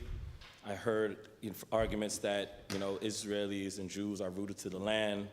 I heard the definition of Judaism and legitimacy. I heard the 3 Ds: delegitimize, demonize, and double standard, and just so many more arguments or justifications about why a ceasefire resolution is hate speech and anti-Semitic and rooted in something that I'm not a part of or want to be about or ever stood for since I've come to Schenectady doing the work that I do. We're calling for a ceasefire. I guess I want to personalize this a little bit. I think it's important to do so. October 7th happened, and it was a tragedy. We all saw it. We all witnessed it. It was a tragedy to see it and hear about it. Every day after happened, and the bombing happened, and the children were killed, and the women were killed, and the other innocent civilians were killed, and I'm sure some Hamas fighters were killed as well, and all of the death and the gore, and it's month after month after month, and I'm watching our U.S. military supply the weapons that are killing so many children. 15,000 children are dead. So many others are injured, so many other casualties. We're simply saying we want a ceasefire. I'm not delegitimizing Israel's right to exist. I'm not hating Jewish people because I'm saying I want these bombings to stop and for children to be saved, for both sides to exchange the hostages and for us to have peace in that country. This is an issue that impacts people here in the city of Schenectady. Look at people behind me. Look at the people that have been here month after month talking to you. This is certainly something that is impacting them. And we're coming to you requesting a ceasefire because you can speak with a collective voice and a representation of the entire city. And we think it matters to speak into the arc of justice, to speak, as many other communities have spoken, to want the end to the devastation and the destruction. It's right there for us to see. We see it. I heard all of the members of the Jewish community who spoke and made all these arguments about why this is hateful and why it's anti-Semitic. I'm not convinced that what I'm saying here, as I stand here before all of you, I'm not convinced that we're hating anyone. We're just saying we want to see the children and the innocent people stop being killed. That's it. That's what we're here for, period. The rest of it is what? I don't know where the rest of it is coming from. We want to see a ceasefire. We want to see children to stop being killed. We want to have a collective voice and a push into the arc of justice. We represent Martin Luther King on a regular basis. He talked about the history. He talked about history, and he talked about it bending to the arc of justice. We bend that by our collective voice. Thank you.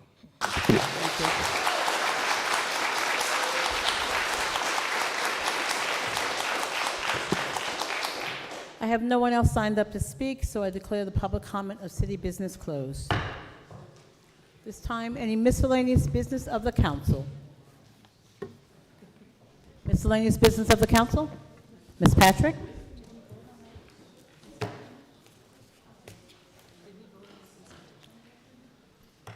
Ms. Patrick, are you going to be speaking? I am, yeah. Okay. I can't hear you. I was just asking them a question. Yes, Okay. Yeah. Thank you. During our last council committee meeting, I said, and I'm quoting from the transcript, "We have seen damage done in our community to a desecration of a cemetery. In no way did I state or even imply that this crime was committed by Muslims or people of color. However, that evening, I received an email from Imam Jamal in which he claimed that I had made explicit and appalling racist comments. Here are 2 quotes from the Imam's email. Quote, "You referenced the desecration of a local Jewish cemetery as being tied to these calls for a ceasefire," end of quote, and, quote, "A crime was committed in the desecration of those graves, and you thought it fitting to point the finger to us," end of quote. Once again, I never made those statements. These are fabrications and false accusations by the Imam, which he also shared with other members of the City Council. Subsequently, on the All of Us Facebook page, this statement appeared. quote, we were witness to the racist, xenophobic, and Islamophobic remarks of City Council member Carmel Patrick, end of quote. I think it is plain to see that the All of Us statement, which was signed by the Imam, by Dr. Shakima, by Jamaica Miles, and by Sean Young, was clearly built on the fabrication expressed in the Imam's email to me and represents an escalation of hateful rhetoric. These are slanderous remarks and they're dangerous. But worse than that, these are false accusations which malign my character and possibly inspire someone to cause me and my family harm. At the end of the May 13th council meeting, I was verbally attacked and felt threatened.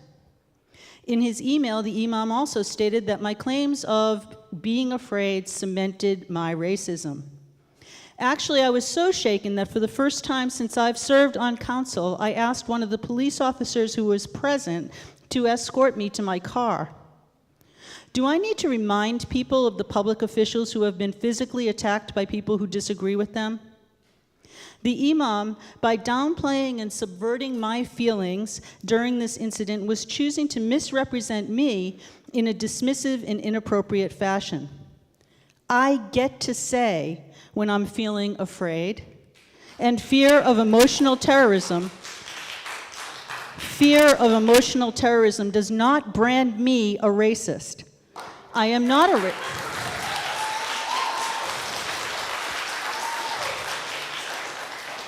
I am not a racist. I have never been a racist. I have spent all of my adult life working for social justice, and my accusers are lying about me. I will not be bullied into silence by baseless accusations. To summarize, these accusations of racism and bigotry are deeply offensive and unfounded.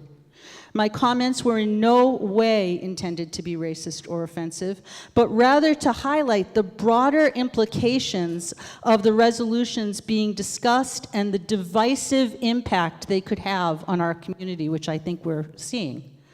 That's my job, to represent the citizens of Schenectady, and I take my job seriously. I am open to constructive dialogue and finding common ground, but I will not tolerate attempts to malign my character or undermine my position as an elected representative of this community. If Schenectady residents have legitimate concerns or grievances, I am more than willing to discuss them in a respectful and constructive manner. However, if some people continue to attack and threaten, I will not hesitate to take appropriate action to defend myself and my integrity. Thank you.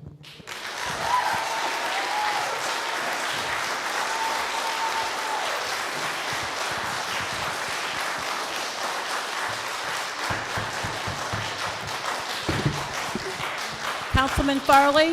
Thank you. So I would just like to start really quick with a unifying statement I think we can all get behind, and that is that this entire thing is Carl Williams' fault.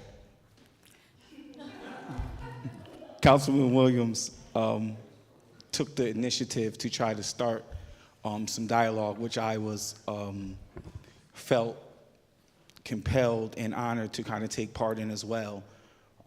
And I just want to share a couple things. This is obviously a very tense, sensitive, layered thing that we are trying to work through here in our official capacities. It would have been a lot easier for myself and my colleague to say that, you know what, let's not even have any response whatsoever. But we didn't feel that that was the right thing to do. What I will tell you is that I will hold on to some of what I heard in that conversation, which have now, through multiple other people's perspectives and point of views, have kind of changed. What I heard with people representing very different perspectives around this entire conflict, there was some true alignment. And some of the alignment was that people wanted peace. People were talking about, those gentlemen were talking about the different ways that they understood this conflict to be, the history. You know, some of that was part of the conversation, but the larger part of the conversation was, what are we going to do now? So what I want to tell everyone here is I appreciate you coming here and sharing your point of view, and I think we all listen very intently. However, this isn't going to be just up to us. I promise to do everything in my power to make sure that we are setting examples for peace and unity within our community. But the reality is, the larger question is, what are you going to do now? Because when you leave here and you go back to your respective community, there's going to be people saying, yeah, they said this. They're all about this, making general blanket statements. And what it's going to take is courage from you that my colleague, Councilman Williams, displayed. You're going to have that same courage to talk to those who are closest to you to say, I heard some things I didn't like, but if peace is what I'm about, I'm willing to have a conversation with somebody. I'm willing to reach out and talk to somebody.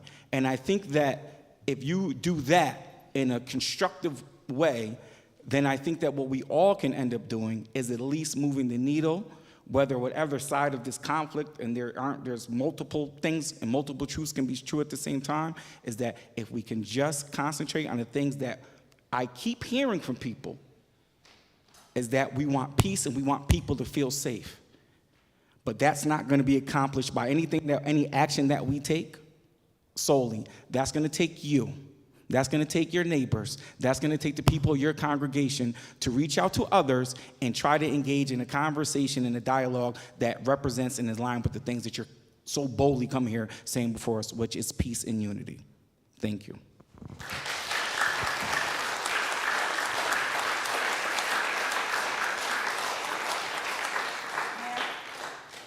Mayor McCarthy? Thank you, Madam President. Clearly too much conflict and divisiveness in the world. It goes beyond even the Mideast. And as Mr. Farley's pointed out, that one common thing is people do agree on peace. It seems so simple, but it's such an elusive and far-reaching goal far too many times. So I appreciate your coming out. I assume my colleagues here also appreciate it. Hopefully that, again, we'll come together and be able to have a message that reflects well on the city of Schenectady and, again, has some incremental benefit for the world as a whole. Thank you, Madam President. Thank you, Mayor. First of all, I'd like to thank... Go ahead. I'd like to thank everyone that came out tonight. And, you know, we heard a lot. We heard a lot of history. We heard a lot of passion.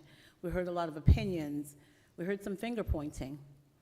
One thing I want to state, it was kind of stated by one of the people there in terms of who we represent.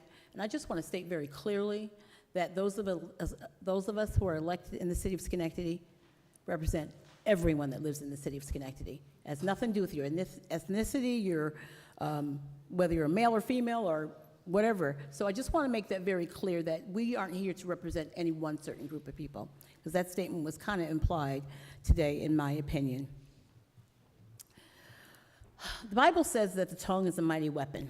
And so we have to remember that the words that we speak can be powerful and destructive, or they can provide guidance and understanding. Today, I heard some words that I felt were powerful and destructive, and some words that I felt were gave some level of understanding. We have been asked to pass a ceasefire resolution, and I'm going to give you a little bit of background. I've been consistently saying that the two groups who are having the differences of opinions, and I'm putting that nicely, should talk.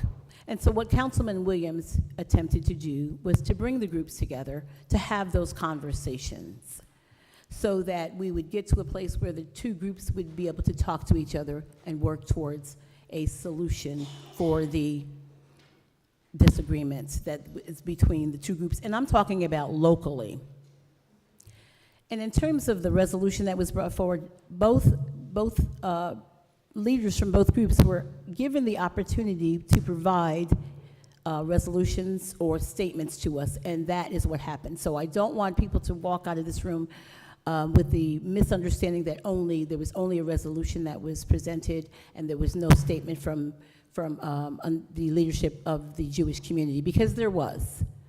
So just want to make sure that you know that there were both things that were present, not just one. I beg your pardon? Okay, so, you know, we've talked about, you know, having a collective voice and asking the city council to pass this resolution. As you can see, a consensus is not there.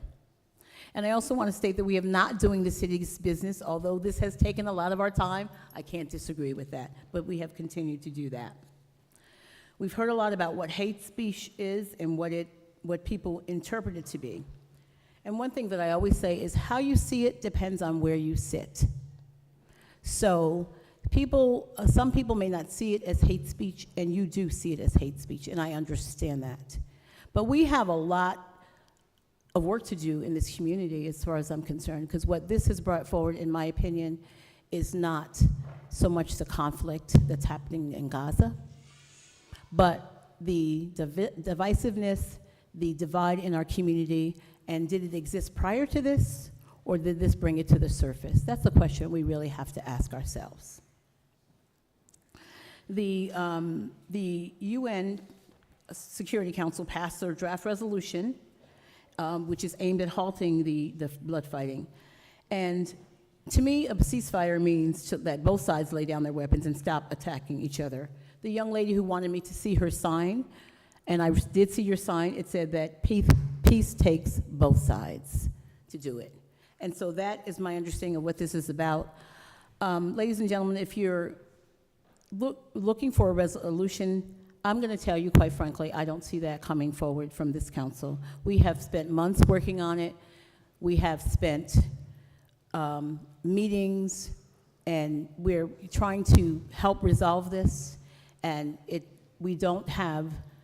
there is no support, quite frankly, for a resolution coming forth from this council. It doesn't mean, really, the applause, I think, really inappropriate right there, because there are people who are walking away feeling that we've done some disservice to them. But we, in all of our conversations and varies to each other, you know, with all of you, don't see how we can come to that place, quite frankly.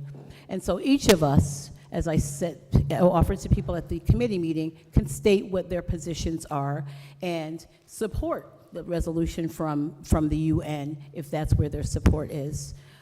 And we have to just accept where we are. We tried to get there.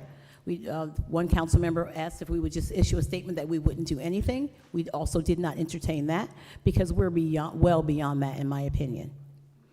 So you can continue to talk to us, but